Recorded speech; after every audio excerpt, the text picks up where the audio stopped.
So green innovation എന്ന ഈ project ആരംഭിച്ചിട്ട് 3 മാസം കഴിഞ്ഞു. അതായത് മാർച്ചിൽ ആരംഭിച്ചു. ഏപ്രിലാണ് ഇതിന്റെ ലോൺ പ്രോഗ്രാം ആരംഭിച്ചത്. ഓക്കെ, ഇതിനെക്കുറിച്ചുള്ള വിശദമായ കാര്യങ്ങൾ പറയുന്നതിനായിട്ട് നമ്മൾ ഇത് ചെയ്യാണ്. ഇതിന്റെ വിഷൻ ആൻഡ് മിഷൻ നമുക്ക് സൈറ്റിൽ PDF അവൈലബിൾ ആണ്. www.greeninnovation.live എന്ന സൈറ്റാണ് ഇപ്പോൾ നമുക്കുള്ളത്. ആ സൈറ്റിൽ കയറി കഴിഞ്ഞാൽ നിങ്ങൾക്ക് PDF ഡൗൺലോഡ് ചെയ്യാം. അവിടെ നിങ്ങൾക്ക് ഇതെല്ലാം കാണാൻ പറ്റും. സോ കമ്പനിയുടെ പോർട്ട്ഫോളിയോ മറ്റു കാര്യങ്ങളും എല്ലാം നിങ്ങൾക്ക് അവിടെ കാണാൻ പറ്റും. ഇതൊരു ഗ്രീൻ ഇന്നോവേഷൻ ടോക്കൺ എന്നൊരു ക്രിപ്റ്റോ കറൻസി ഇതിനകത്ത് ഇൻവോൾവ് ആണ്. പക്ഷേ നമ്മൾക്ക് ക്രിപ്റ്റോ കറൻസി വാങ്ങാനോ ഹോൾഡ് ചെയ്യാനോ അല്ലെന്നുണ്ടെങ്കിൽ ഇത് ചെയ്യാനോ കമ്പനി ആവശ്യപ്പെടുന്നില്ല. ഇവിടെ കേവലം ഒരു മീഡിയം ഓഫ് ട്രാൻസാക്ഷൻ അതിനുവേണ്ടി മാത്രമാണ് ഈ കറൻസി ഉപയോഗിക്കുന്നത്. നമുക്ക് എന്താ പറയണ്ടേ, ഇതിൽ ജോയിൻ ചെയ്യുന്നതിന് ആ കറൻസിയോടാണ് നമ്മൾ ജോയിൻ ചെയ്യുന്നത്. അതുപോലെ തന്നെ വിഡ്രോ ചെയ്യുമ്പോൾ നമുക്ക് ആ GIT കറൻസിയാണ് വരുന്നത്. അത് മാത്രമേ ഉള്ളൂ ഇവിടെ എന്താ പറയണ്ടേ, ഈ ക്രിപ്റ്റോ കറൻസിയായിട്ട് നമ്മൾക്കുള്ള പേഴ്സണൽ ബന്ധം. ഇപ്പോൾ കുറച്ച് കഴിയുമ്പോൾ ഒരുപക്ഷെ അതിനകത്ത് മാറ്റം വരുമെന്നുള്ളത് നമുക്കിപ്പോൾ അറിയില്ല. പക്ഷേ അറ്റ് പ്രസന്റ് നമുക്ക് അതുമായിട്ട് മറ്റേ യാതൊരു ബന്ധമില്ല. ഓക്കെ, ഇനി ഇതിന് പിന്നെ എന്താ കറൻസി റെവല്യൂഷനെ കുറിച്ച് ഇവിടെ പറയുന്നുണ്ട്. ബിറ്റ് കോയിൻ വന്നത് 2009 അതിനുശേഷം 2024 GIT കോയിൻ വരുന്നത്. ഇതിനിടയ്ക്ക് നിരവധിയായ കോയിനുകൾ വന്നു പോയെങ്കിലും അപൂർവം ചില കോയിനുകൾ മാത്രമേ മാർക്കറ്റിൽ സ്റ്റിക്ക് ഓൺ ചെയ്യാൻ പറ്റിയിട്ടുള്ളൂ. അതിൽ ചില കോയിനാണ് ഇവിടെ കാണിച്ചിരിക്കുന്നത്. തീർച്ചയായിട്ടും നമുക്ക് നമ്മുടെ കോയിൻ വളരെ നല്ല രീതിയിൽ പെർഫോം ചെയ്യാനായിട്ട് സാധ്യതയുണ്ട്. അപ്പോൾ അതിന്റെ കാര്യങ്ങളെക്കുറിച്ച് നമുക്ക് പുറകെ സംസാരിക്കാം. അപ്പോൾ കമ്പനിയുടെ റോഡ് മാപ്പാണ് ഇവിടെ കാണിച്ചിരിക്കുന്നത്. അതായത് വരുന്ന 2 വർഷത്തിൽ കമ്പനി എന്ത് ചെയ്യാൻ പോകുന്നതിനെ കുറിച്ചുള്ള ഒരു വിവരണമാണ്. ആദ്യമേ കമ്പനി പറയുന്നത് 2024 തന്നെ കമ്പനിക്ക് ഡെക്സ് ഡീസെൻട്രലൈസ് എക്സ്ചേഞ്ച് കമ്പനി കൊണ്ടുവരാൻ പോകുന്നു. അതിനുശേഷം NFT വരുന്നു, non fungible token. Then utility portal 2024 തന്നെ ആരംഭിക്കും. ഏകദേശം നവംബറിലൂടെ അത് വരുമെന്നാണ് നമ്മൾ പ്രതീക്ഷിക്കുന്നത്. അപ്പോൾ അന്നേരമായിരിക്കും നമുക്ക് ലോഞ്ചിങ്. ഇപ്പം പ്രീ ലോഞ്ച് സ്റ്റേജിലാണ്. നമുക്ക് യൂട്ടിലിറ്റി പോർട്ടൽ ആരംഭിക്കുമ്പോഴത്തേക്കാണ് ഒഫീഷ്യൽ ലോഞ്ചിങ് നമുക്ക് പ്രതീക്ഷിക്കുന്നത്. ഓക്കെ, അതുകൂടാതെ 2025 on wallet, gaming, on blockchain and metaverse ഇത് വരുന്നതോടൊപ്പം തന്നെ ഒരുപക്ഷെ 2025 അവസാനമോ അല്ലെങ്കിൽ 2026 ആദ്യമോ നമുക്ക് എന്താ പറയുക, ക്രിപ്റ്റോ ട്രേഡിംഗ് പ്ലാറ്റ്ഫോം കൂടെ നമുക്ക് അവൈലബിൾ ആക്കും എന്ന് സംസാരമുണ്ട്, പറഞ്ഞിട്ടുണ്ട്. അപ്പോൾ അത് നമുക്ക് ഇതിനകത്ത് പ്രതീക്ഷിക്കാം. ഇനി ഈ കോയിൻ നമ്മൾ വിവക്ഷിക്കുന്ന ഈ കോയിൻ GIT ടോക്കൺ നമുക്ക് ഡിപ്ലോയ് ചെയ്തിരിക്കുന്നത് BNB സ്മാർട്ട് ചെയിനിലാണ്. ഈ കോയിന്റെ ടോക്കണോമിക്സിനെ കുറിച്ച് പറയുകയാണെന്നുണ്ടെങ്കിൽ ഇതാണ് വളരെ ഇമ്പോർട്ടൻ്റ് ആയിട്ടുള്ള കാര്യം എല്ലാവരും ശ്രദ്ധിക്കേണ്ടത്. അതായത് നമ്മൾ കണ്ടിരിക്കുന്ന അല്ലെങ്കിൽ കേട്ടിരിക്കുന്ന നിരവധിയായ കോയിനുകളെല്ലാം ലക്ഷങ്ങൾ എന്ന് പറയുന്നത്, ലക്ഷങ്ങളുള്ള കോയിനുകൾ വളരെ കുറവാണ്. കോടിക്കണക്കിനുള്ള കോയിൻ, അതും 10 കോടി 100 കോടി 1000 കോടി വരെയുള്ള കോയിനുകൾ നമുക്കറിയാം. ഇവിടെ ആ സ്ഥാനത്ത് ഈ കോയിൻ, അതായത് GIT token maximum supply 25,000 token മാത്രമേ ഉള്ളൂ. അത് ഇതിന്റെ വലിയ പ്രത്യേകതയാണ്. കാരണം കോയിന്റെ വാല്യൂ കുറച്ച് കഴിയുമ്പോഴത്തേക്ക് വളരെയധികം കൂടാനായിട്ട് സാധ്യതയുണ്ടെന്ന് നമുക്ക് എല്ലാവർക്കും അറിയാം. കാരണം കോയിന്റെ എണ്ണം കുറവാകുമ്പോഴത്തേക്ക്, സപ്ലൈ കുറവാകുമ്പോഴത്തേക്ക് ഓട്ടോമാറ്റിക്കായിട്ട് ഡിമാൻഡ് കൂടുകയാണെങ്കിൽ കോയിന്റെ വാല്യൂ കൂടും. ഇപ്പോൾ അറ്റ് പ്രസന്റ് പ്രീമൈൻഡ് ആയിട്ടുള്ളത് 12,500 ടോക്കൺ മാത്രമേ ഉള്ളൂ. എവരി മന്ത് 100 ടോക്കൺ വെച്ച് റിലീസ് ചെയ്യുമെന്നാണ് പറഞ്ഞിരിക്കുന്നത്. അപ്പോൾ 10 വർഷവും 5 മാസം കൊണ്ടാണ് ബാക്കിയുള്ള 12,500 ടോക്കൺ വരാൻ പോകുന്നത്. അതായത് 125 മാസം കഴിയുമ്പോഴേ എല്ലാ കോയിനുകളും നമുക്ക് അവൈലബിൾ ആകുകയുള്ളൂ. ഈ കോയിൻ നമുക്കിപ്പോൾ പാൻകേക്ക് സ്വാപ്പിൽ 24/7 സ്വാപ്പ് ചെയ്യാൻ പറ്റുന്ന രീതിയിൽ നമുക്ക് അവൈലബിൾ ആക്കിയിട്ടുണ്ട്. ഓക്കെ, ഇനി മുന്നോട്ട് പോയി കഴിഞ്ഞാൽ ഏത് ക്രിപ്റ്റോ കറൻസിയുടെയും പ്രധാന ഒരു ഇതാണ് കമ്മ്യൂണിറ്റി എന്ന് പറയുന്നത്. കാരണം കോയിന്റെ വാല്യൂ കൂട്ടണമെന്നുണ്ടെങ്കിൽ കമ്മ്യൂണിറ്റി വേണം. ആ കമ്മ്യൂണിറ്റി ക്രിയേറ്റ് ചെയ്യാനായിട്ട് പല കമ്പനികളും പല രീതിയിൽ അവരുടെ മാർക്കറ്റിംഗ് സ്ട്രാറ്റജി എടുക്കാറുണ്ട്. അതിൽ ചില കമ്പനികൾ കോയിൻ ഇതായിട്ട് എയർ ഡ്രോപ്പ് ആയിട്ട് കൊടുക്കാറുണ്ട്, അല്ലെന്നുണ്ടെങ്കിൽ സ്റ്റേക്കിംഗ് ഓപ്ഷൻ കൊടുക്കാറുണ്ട്. അങ്ങനെ പല രീതിയിൽ ചെയ്യാറുണ്ട്. അപ്പം നമ്മുടെ കമ്പനി പറഞ്ഞിരിക്കുന്നത് നമ്മളിവിടെ എടുക്കുന്ന പാക്കേജുകൾ ഏത് തന്നെയായാലും അതിന്റെ 100% ഡിസ്ട്രിബ്യൂഷനാണ് കമ്പനി ഇവിടെ പറഞ്ഞിരിക്കുന്നത്. ഇവിടുത്തെ വന്നിരിക്കുന്നത്. അപ്പോൾ നമുക്ക് പല രീതിയിൽ ഇതിനകത്ത് വരുമാനം നേടാനായിട്ടുള്ള ഓപ്ഷൻ തന്നിട്ടുണ്ട്. അതിൽ ആദ്യത്തെ ഇത് working income 65%, then global sharing 25%, then ലോണിലായിട്ട് 10%. അങ്ങനെയാണ് 100% ഡിസ്ട്രിബ്യൂഷൻ കമ്പനി പറയുന്നത്. ഓക്കെ, ഇനി 100% distribution done by the system in fraction of seconds. പക്ഷേ ഇവിടെ ഇതൊരു വളരെ ഇമ്പോർട്ടൻ്റ് കാര്യമാണ്. കാരണം നമ്മൾ ID ആക്ടിവേറ്റ് ചെയ്യുന്ന അതേ നിമിഷം തന്നെ ഈ പറയുന്ന കമ്മീഷൻസ് എല്ലാം അപ്പോൾ തന്നെ ഡിസ്ട്രിബ്യൂട്ട് ചെയ്യുകയും ചെയ്യും. ഒന്നും നമുക്ക് പിന്നത്തേക്ക് ഒന്നും മാറ്റി വയ്ക്കുന്ന പരിപാടിയില്ല. അല്ലെന്നുണ്ടെങ്കിൽ പിന്നെ ക്ലോസിംഗ് ആയിട്ട് നമുക്ക് ഡിസ്ട്രിബ്യൂട്ട് ചെയ്യുന്ന പരിപാടിയൊന്നുമില്ല. നമുക്ക് ID അടിച്ചു കഴിഞ്ഞാൽ ആ സെക്കൻഡിൽ തന്നെ അല്ലെങ്കിൽ ആ മിനിറ്റുകളിൽ തന്നെ നമുക്ക് നമ്മുടെ കമ്മീഷൻ വന്നിട്ടുണ്ടാവും. ഓക്കെ, ഇനി പാക്കേജസ്. ഞാനിവിടെ പറഞ്ഞു നമുക്ക് പല പാക്കേജുകൾ നമുക്ക് വാങ്ങാൻ പറ്റുമെന്ന് പറഞ്ഞു. ഇവിടെ പാക്കേജ് എന്ന് പറയുന്നത് $10 സ്റ്റാർട്ട് ചെയ്യുന്ന പാക്കേജുകളാണ്. നമ്മൾ എടുക്കുന്ന ഏത് തന്നെ പാക്കേജ് ആയാലും ആ പാക്കേജിന്റെ തുല്യമായ എമൗണ്ട് നമുക്ക് യൂട്ടിലിറ്റി പോയിന്റുകളായിട്ട് നമുക്ക് തന്നിട്ടുണ്ടാവും.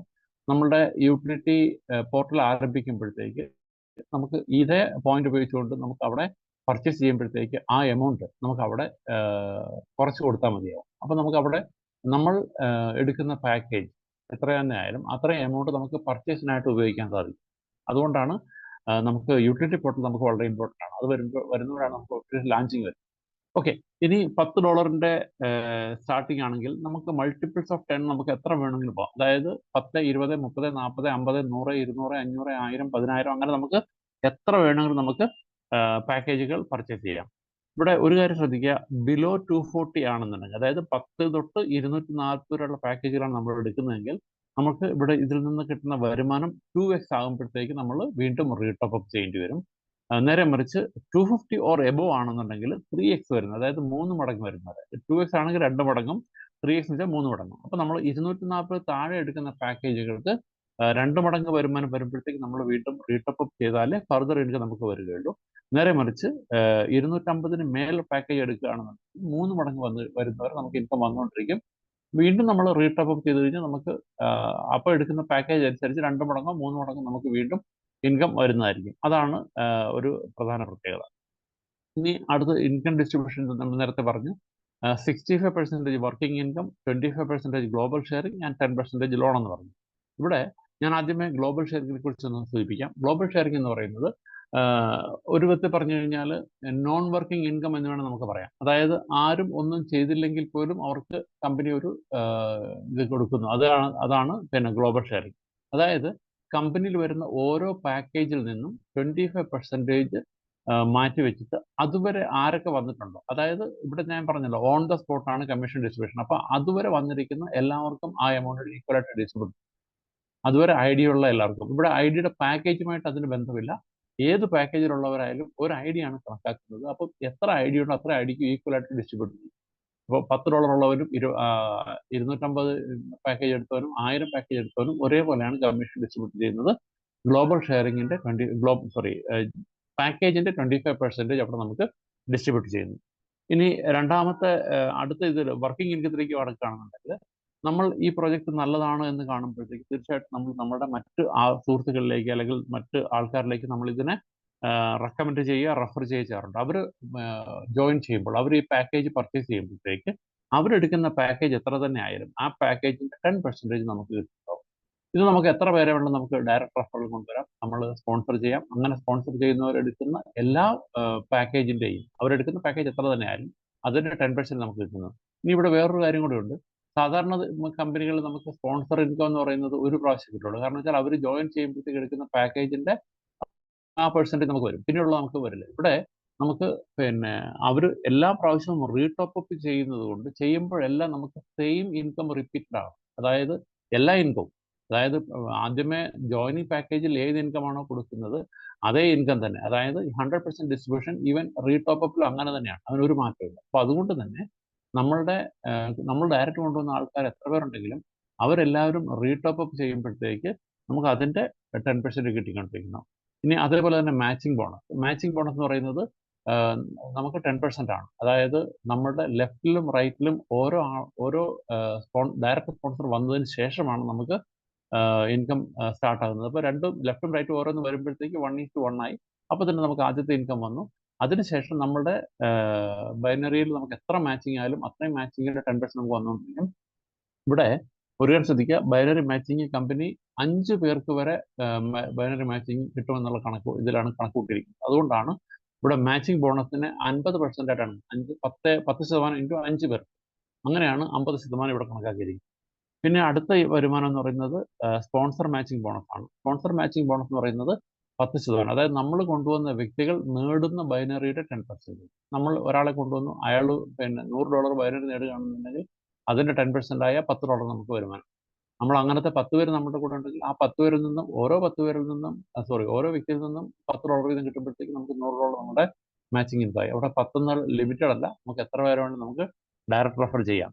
അപ്പോൾ ഇവിടെ മാച്ചിങ് ബോണസ് 10x5 പേർക്ക് 50%, ആ 50%ത്തിന്റെ 10% ആണ് സ്പോൺസർ മാച്ചിങ് ആയിട്ട് പോകുന്നത് എല്ലാവർക്കും. അപ്പോൾ അതുകൊണ്ട് തന്നെ ഇവിടെ മൊത്തം എമൗണ്ടിൽ, അതായത് പാക്കേജിന്റെ 5% സ്പോൺസർ മാച്ചിങ് ആയിട്ട് പോകുന്നത്. അപ്പോൾ അങ്ങനെ sponsor income, sponsor bonus 10%, matching bonus 50%, sponsor matching 5% ചേർന്നാണ് 65% ഡിസ്ട്രിബ്യൂഷൻ ഇവിടെ വരുന്നത്. ഇതൊന്ന് മനസ്സിലാക്കാൻ വേണ്ടിയാണ് അങ്ങനെ പറഞ്ഞത്. ഓക്കെ, ഇനി ലോണിന്റെ 10% നമുക്ക് ലാസ്റ്റ് സംസാരിക്കാം. അതിനെക്കുറിച്ച് നമുക്ക് ലാസ്റ്റിൽ ഇതുണ്ട്. ഓക്കെ, സ്പോൺസർ ഇൻകം എന്ന് പറയുന്നത് വീണ്ടും ഒരിക്കൽ കൂടി ഞാൻ പറയുന്നു, അതായത് നമ്മൾ പാക്കേജ് ജോയിൻ ചെയ്തതിന് ശേഷം നമ്മൾ എത്ര പേരെ കൊണ്ടുവന്നാലും, എത്ര പേര് നമ്മളുടെ ഡയറക്റ്റ് റെഫറൻസ് വന്നാലും, അവരെല്ലാവരും എടുക്കുന്ന പാക്കേജിന്റെ 10%ഉം അവർ റീടോപ്പ് അപ്പ് ചെയ്യുമ്പോഴെല്ലാം അതിന്റെ 10% നമുക്ക് വന്നുകൊണ്ടേയിരിക്കും. അൺലിമിറ്റഡ് ഡയറക്റ്റ് നമുക്ക് വയ്ക്കാം, അൺലിമിറ്റഡ് ഇൻകം നമുക്ക് കാണാം. ഓക്കെ, ഇനി അടുത്തതിലേക്ക് പോയി കഴിഞ്ഞാൽ മാച്ചിങ് ബോണസ്. മാച്ചിങ് ബോണസിന് ചില പ്രത്യേകതകളുണ്ട്, അത് ശ്രദ്ധിക്കുക. നമുക്ക് 1:1 പെയർ മാച്ചിങ് ആണെന്ന് ഞാൻ പറഞ്ഞു. അതായത് നമുക്ക് ലെഫ്റ്റിൽ ഒരു പാക്കേജ്, റൈറ്റിൽ ഒരു പാക്കേജ് വന്നു കഴിഞ്ഞാൽ നമുക്ക് ആദ്യത്തെ പെയർ ഇൻകം വന്നു. അതിനുശേഷം നമ്മളുടെ ടീമിൽ നടക്കുന്ന ഓരോ മാച്ചിങ്ങിനും, അതായത് ലെഫ്റ്റും റൈറ്റും കോമ്പിനേഷനിലെ മാച്ചിങ് വരുന്ന ഓരോന്നിനും നമുക്ക് 10% വീതം കിട്ടിക്കണം. ഇനി ഇവിടെ ലെഫ്റ്റും ആൻഡ് റൈറ്റ് ഒരു ഡയറക്റ്റ് വേണമെന്നുള്ളത് കമ്പൾസറി ആണ്. അതായത് നമുക്ക് ബോത്ത് സൈഡ്, നമ്മുടെ ലെഫ്റ്റ് സൈഡ് ആയിക്കോട്ടെ റൈറ്റ് സൈഡ് ആയിക്കോട്ടെ, അല്ലെങ്കിൽ എ സൈഡ് ബി സൈഡ്, എങ്ങനെ നമ്മൾ പറഞ്ഞാലും ആ രണ്ട് സൈഡിലും നമുക്ക് ഓരോ ഡയറക്റ്റ് സ്പോൺസർ നമുക്ക് വേണം, എങ്കിലേ നമുക്ക് ബൈനറി ഇൻകം റിലീസ് ആവുകയുള്ളൂ. അതെല്ലാം ശ്രദ്ധിച്ചു കൊടുക്കുക. ഇനി പവർ ലൈൻ ക്യാരി ഫോർവേഡ്, അത് നമുക്കറിയാം, ബൈനറിയിൽ നമുക്ക് ഒരിക്കലും ഈക്വൽ ആയിട്ട് പോകാൻ സാധ്യത കുറവാണ്. അപ്പോൾ അതുകൊണ്ട് ഏതെങ്കിലും ഒരു സൈഡിൽ ബിസിനസ് കൂടുതലും മറ്റു സൈഡിൽ ബിസിനസ് കുറവായിരിക്കും. അപ്പം കൂടുതലുള്ള സൈഡിലെ ബിസിനസ് മാച്ച് ആകാതെ കിടക്കുന്നത് നമുക്ക് ക്യാരി ഫോർവേഡ് ആകും. നെക്സ്റ്റ് ടൈം, അതായത് അടുത്ത ബിസിനസ് മറ്റു സൈഡിൽ വരുമ്പോഴത്തേക്കും നമുക്കത് മാച്ച് ചെയ്ത് കിട്ടുന്ന രീതിയിൽ ഇത് ക്യാരി ഫോർവേഡ് ആയിക്കൊണ്ടേയിരിക്കും. അതുപോലെ തന്നെ അൺലിമിറ്റഡ് ഡെപ്തിൽ മാച്ചിങ്ങിന് യാതൊരു വിധത്തിലുള്ള ഇതുമില്ല, ലിമിറ്റും ഇല്ല, അൺലിമിറ്റഡ് ഇതിൽ നമുക്ക് വന്നുകൊണ്ടിരിക്കും. ഇനി ഇവിടെ നമ്മൾ കാണാത്ത ഒരു ലൈൻ, അതായത് ബാക്കി എല്ലാ ബൈനറി കോൺസെപ്റ്റിലും കാണുന്ന ഒരു ലൈൻ ഇവിടെ കാണുന്നില്ല. അതായത് സീലിംഗ് എന്നൊരു വേർഡ് ഇവിടെ കാണുന്നില്ല. അതായത് നമുക്ക് എല്ലാ ബൈനറി കമ്പനികളും നമുക്കറിയാം ഒരു സീലിംഗ്, അതായത് ഒരു ദിവസം മാക്സിമം ഇത്രയും നേടാൻ പറ്റുള്ളൂ, അല്ലെങ്കിൽ ഒരാഴ്ചയിൽ ഇത്രയും നേടാൻ പറ്റുള്ളൂ, അല്ലെങ്കിൽ ഒരു മാസം ഇത്ര നേടാൻ പറ്റുള്ളൂ, ലിമിറ്റേഷൻ ഉണ്ടാവും ബൈനറി കോൺസെപ്റ്റിൽ. ഇവിടെ നമുക്ക് ആ സീലിംഗ് ലിമിറ്റ് ഇല്ല എന്നുള്ളതാണ്. അതായത് ഒരു വ്യക്തി എത്ര ബൈനറി വന്നാലും അത് 100% അവർക്ക് നേടാൻ സാധിക്കും. ഉള്ളി കണ്ടീഷൻ എന്ന് പറയുന്നത്, നമ്മളുടെ എലിജിബിലിറ്റി എന്ന് പറയുന്നത് 2x or 3x നമുക്ക് ചെയ്തുകൊണ്ടിരിക്കുക എന്നുള്ളതാണ്. അതായത് ഇപ്പൊ നമ്മൾ 240 താഴെ ഉള്ള പാക്കേജിലാണ് നമ്മൾ ഇരിക്കുന്നതെങ്കിൽ നമുക്ക് ഡബിൾ ദ എമൗണ്ട് വരുന്നവരെ നമുക്ക് ഇൻകം വരുള്ളൂ. അതിനുശേഷം വരണമെന്നുണ്ടെങ്കിൽ നമുക്ക് റീടോപ്പ് അപ്പ് ചെയ്യണം. എപ്പോൾ വേണം നമുക്ക് റീടോപ്പ് അപ്പ് ചെയ്യാം. റീടോപ്പ് ചെയ്യുമ്പോഴത്തേക്കും ഡബിൾ ഇൻകം. നേരെ മറിച്ച് $250 അല്ലെങ്കിൽ എബോവ് പാക്കേജാണ് നമ്മൾ എടുത്തിരിക്കുന്നതെങ്കിൽ നമുക്ക് 3 മടങ്ങ് വരെ നമുക്ക് ഇൻകം വരും. അപ്പോൾ ആ 3 മടങ്ങിന് ഉള്ളിൽ നമ്മൾ റീടോപ്പ് ചെയ്താൽ മതിയാവും. അപ്പോൾ അതുകൊണ്ട് തന്നെ നമ്മൾ റീടോപ്പ് ചെയ്ത് പോകുന്നിടത്തോളം കാലം നമുക്ക് ഈ പറയുന്ന ബൈനറി നമുക്ക് വിത്തൗട്ട് എനി സീലിംഗ്, അത് ഒരു ദിവസം $100 ആകാം, $1000 ആകാം, 10,000 ആകാം, 1,00,000 ആകാം, $10,00,000 വന്നാലും നമുക്കത് എടുക്കാൻ സാധിക്കും. ഒള്ളി തിങ് ഇവിടെ ഒരു സിമ്പിൾ കാൽക്കുലേഷൻ ഒരാൾ പറഞ്ഞത് ഞാൻ ഓർക്കുന്നു. അതായത് $1000 നമ്മൾ പാക്കേജ് എടുത്തു കഴിഞ്ഞാൽ $3000 വരുന്നിട്ട് നമുക്ക് ഇൻകം വരും. അപ്പോൾ അതിൽ $2000 നമ്മൾ പ്രോഫിറ്റ് എടുക്കുക, വീണ്ടും 1000 അവിടെ വീണ്ടും ഡിപ്പോസിറ്റ് ചെയ്യും. അങ്ങനെ നമ്മൾ ഓരോ 1000 ഡിപ്പോസിറ്റ് ചെയ്യുന്നത് 2000 നമ്മൾ എടുക്കുന്നു. അങ്ങനെ നമുക്ക് എത്ര പ്രാവശ്യം വേണമെങ്കിലും നമുക്ക് ഒരു ദിവസം റീടോപ്പ് അപ്പ് ചെയ്യാം. അപ്പോൾ അതുകൊണ്ട് തന്നെ ഇവിടെ നമുക്ക് വിത്തൗട്ട് എനി സീലിംഗ് നമുക്ക് ബൈനറി നേടാം. അതാണ് ഇതിന്റെ ഏറ്റവും വലിയ പ്രത്യേകത. ഈ ഒരു ഇൻകത്തിന്റെ ഏറ്റവും വലിയ സാധ്യത അവിടെയാണ്. കാരണം നമ്മൾ പല കമ്പനികളിലും നമ്മൾ ബൈനറി നേടിയിട്ടുണ്ട്, പക്ഷേ ഒരു നമ്മുടെ ടീം കുറച്ച് വളർന്നു കഴിയുമ്പോഴത്തേക്ക് നമുക്ക് വരുന്ന വരുമാനം എന്താ പറയണ്ടേ, വളരെ ശുഷ്കമായിരിക്കും. കാരണം ഡിപ്പെൻഡിങ് ഓഫ് ദ ടീമിനെ അപേക്ഷിച്ച് നോക്കുമ്പോൾ വരുന്ന വരുമാനം വളരെ ശുഷ്കമാണ്. അത് ജനറലി നോക്കുമ്പോൾ നല്ല വരുമാനമാണ്, പക്ഷേ നമ്മളുടെ ടീമിന്റെ പെർഫോമൻസും ടീമിലുള്ള ബിസിനസ് നോക്കുമ്പോഴത്തേക്ക് നമുക്ക് വളരെ ചെറിയ എമൗണ്ട് ആയിട്ട് തോന്നും. ഇവിടെ ആ ഒരു പ്രശ്നമില്ല. അതുകൊണ്ട് തന്നെ അൺലിമിറ്റഡ് വരുമാനം നേടാനായിട്ട് ഇവിടെ നമുക്ക് സാധ്യതയുണ്ട്. ഇനി ഞാൻ മുന്നോട്ട് പോകുന്നു, sponsor matching bonus. Sponsor matching bonus എന്ന് പറയുമ്പോഴത്തേക്ക് നമ്മൾ കൊണ്ടുവന്ന വ്യക്തികൾ, നമ്മൾ ഡയറക്റ്റ് ആയിട്ട് സ്പോൺസർ ചെയ്ത വ്യക്തികൾ ആരൊക്കെ ഉണ്ടോ അവരൊക്കെ നേടുന്ന ബൈനറി ഇൻകത്തിന് 10% നമുക്ക് നേടാൻ സാധിക്കും. ഇവിടെയും ഒരു കാര്യം ശ്രദ്ധിക്കുക, അതായത് ബൈനറി നേടുന്നതിന് നമുക്ക് ലിമിറ്റ് ഇല്ലാതെ നേടാൻ സാധിക്കുന്നത് പോലെ നമ്മൾ കൊണ്ടുവന്ന വ്യക്തികൾക്ക് ലിമിറ്റ് ഇല്ലാതെ നേടാൻ സാധിക്കും. അപ്പോൾ അവരുടെ എത്ര അവർ വരുമാനം നേടിയാലും അതിന്റെ 10% നമുക്കും വരുമാനം വരുന്നതായിരിക്കും. അപ്പൊ അതുകൊണ്ട് തന്നെ ഈ എമൗണ്ട് നമുക്ക് വളരെ വലിയ ഇൻകം ആയിട്ട് നമുക്ക് ഫ്യൂച്ചറിൽ മാറാൻ സാധ്യതയുള്ള, അല്ലെങ്കിൽ മാറുന്ന ഒരു ഇതാണ്. അപ്പൊ അങ്ങനെ നമുക്ക് എത്ര പേരെ വേണ്ടുന്ന ഡയറക്റ്റ് സ്പോൺസർ ചെയ്യാം. അവർ ഓരോരുത്തരും കൊണ്ടുവരുന്ന ബിസിനസിന്റെ അല്ലെങ്കിൽ എടുക്കുന്ന മാച്ചിങ് ഇൻകത്തിന്റെ 10% നമുക്ക് കിട്ടുന്നതായിരിക്കും. അപ്പൊ ഇത്രയാണ് നമുക്ക് വർക്കിംഗ് ഇൻകം ആയിട്ടുള്ളത്. ഇനി അടുത്തത് നമുക്ക് നോൺ വർക്കിംഗ് ഇൻകം ആണ്. അത് ഗ്ലോബൽ ഷെയറിംഗ് ആണ്. ഗ്ലോബൽ ഷെയറിംഗ് ഞാൻ ആൾറെഡി സൂചിപ്പിച്ചു. നമ്മൾ ജോയിൻ ചെയ്തതിന് ശേഷം കമ്പനിയിൽ വരുന്ന ഓരോ ജോയിനിങ്ങിൽ നിന്നും എല്ലാവർക്കും എത്ര പേര് കമ്പനിയിലുണ്ടോ അത്രയും പേർക്കും ആ എമൗണ്ട് ഈക്വൽ ആയിട്ട് ഡിസ്ട്രിബ്യൂട്ട് ചെയ്യും. അപ്പോൾ ആദ്യകാലങ്ങളിൽ നമുക്ക് എടുക്കുന്ന പാക്കേജ് $10 പാക്കേജ് ആയിരിക്കും എല്ലാവരും എടുക്കുന്നത്. അപ്പോൾ $10 25% വെച്ചാൽ $2.5 മാത്രം. അത് എത്ര പേർക്ക് ആയിട്ട് ഡിസ്ട്രിബ്യൂട്ട് ചെയ്താൽ അവിടെ വരുന്ന എമൗണ്ട് എന്ന് പറഞ്ഞാൽ ഫ്രാക്ഷൻ ആയിരിക്കും, വളരെ ചെറിയ എമൗണ്ട് ആയിരിക്കും. പക്ഷേ ഇത് കീപ്പ് ഓൺ ആഡിങ് അപ്പ്. കാരണം രാവിലെ നോക്കുമ്പോഴത്തേക്ക് ഒരു ഫിഗർ ആയിരിക്കും, വൈകുന്നേരം ആകുമ്പോഴത്തേക്ക് അതിനോട്ട് പല മടങ്ങ് ആഡ് ആയിട്ടുണ്ടാവും. അപ്പൊ ഇതിങ്ങനെ എല്ലാ ദിവസവും നമുക്ക് വന്നുകൊണ്ടിരിക്കുന്നു. അത് കുറച്ച് കഴിയുമ്പോഴത്തേക്ക് നമുക്കത് എല്ലാവരും ഹയർ പാക്കേജിലേക്ക് അപ്ഗ്രേഡ് ചെയ്ത് തുടങ്ങുമ്പോൾ, അതായത് ലീഡേഴ്സ് ആയിട്ടുള്ള ഒരു വർക്ക് ചെയ്യുന്നവരെല്ലാവരും ഹയർ പാക്കേജിലേക്ക് അപ്ഗ്രേഡ് തുടങ്ങുമ്പോഴത്തേക്ക് ഈ എമൗണ്ട് നമുക്ക് വലിയ വോളിയത്തിലേക്ക് വരാൻ തുടങ്ങും. അങ്ങനെ വരുമ്പോഴത്തേക്ക് ഈ $10 ഇട്ട് കാത്തിരിക്കുന്നവർക്കെല്ലാം പെട്ടെന്ന് തന്നെ ഞാൻ പ്രതീക്ഷിക്കുന്നത് ഒരു 3 മാസം 4 മാസത്തിനുള്ളിൽ തന്നെ അവർക്ക് അവരുടെ എമൗണ്ട് അവർക്ക് തിരിച്ചെടുക്കാൻ പറ്റുമെന്നുള്ളതാണ്. അത് കൂടാനും കുറയാൻ സാധ്യതയുണ്ട്. ഞാനിപ്പം നമ്മളങ്ങനെ പറഞ്ഞു ഇതിനോട് ആ രീതിയിൽ വരുമെന്ന് പ്രതീക്ഷിക്കേണ്ട. ചിലപ്പോൾ കൂടാം, ചിലപ്പോൾ കുറയാം. അപ്പോൾ എന്ത് തന്നെയായാലും ഇതിനകത്ത് വരുന്ന വ്യക്തി ഒന്നും ചെയ്തില്ലെങ്കിൽ പോലും, നമ്മൾ കൊണ്ടുവന്ന വ്യക്തി ഒന്നും ചെയ്തില്ലെങ്കിൽ പോലും അവർക്ക് ഈ ഇൻകം വന്നുകൊണ്ടേയിരിക്കും. ചെറിയ ചെറിയ ഡ്രോപ്പായിട്ട് വന്നുകൊണ്ടിരിക്കും. അത് അവരുടെ എമൗണ്ട് ആകുമ്പോഴത്തേക്ക് അവർക്ക് വിഡ്രോ ചെയ്യാം. $5 വിഡ്രോ ചെയ്യാം, അടുത്ത 10 ആകുമ്പോൾ വിഡ്രോ ചെയ്യാം.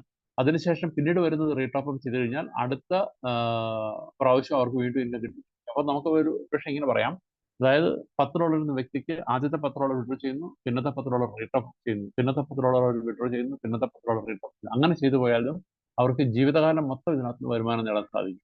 കാരണം ഇതിനകത്തുനിന്ന് ജോയിനിങ്ങിൽ നിന്ന് മാത്രമല്ല, റീടോപ്പ് അപ്പിൽ നിന്നും നമുക്ക് വരുമാനമുണ്ട്. അപ്പം നമ്മുടെ ഇതിൽ വന്ന എല്ലാവരും റീടോപ്പ് ചെയ്തുകൊണ്ടിരിക്കും. റീടോപ്പ് ചെയ്യുമ്പോഴുള്ള നമുക്ക് ആ ഇൻകം ആഡ് ആയിക്കൊണ്ടിരിക്കും. അതാണ് ഗ്ലോബൽ ഷെയറിംഗ് ഇൻകം. ഓക്കെ, ഇനി നമ്മൾ അടുത്ത ഇതിലേക്ക് പോവുകയാണ്. നമ്മുടെ പ്രധാന അട്രാക്ഷൻ എന്ന് പറഞ്ഞു കഴിഞ്ഞാൽ നമുക്ക് ഈ ലോൺ തന്നെയാണ്. കാരണം വെച്ചാൽ കമ്പനി ബൈനറി ഇൻകവും അതൊക്കെ നമുക്ക് വളരെ നല്ല ഇൻകമാണ്. പക്ഷേ ഓൺ എ ലോങ് റൺ നമുക്കത് കുറച്ച് നാൾ കഴിയുമ്പോഴത്തേക്കാണ് നമുക്ക് അവിടെ വലിയ ഇൻകം പ്രതീക്ഷിക്കാൻ പറ്റുന്നത്.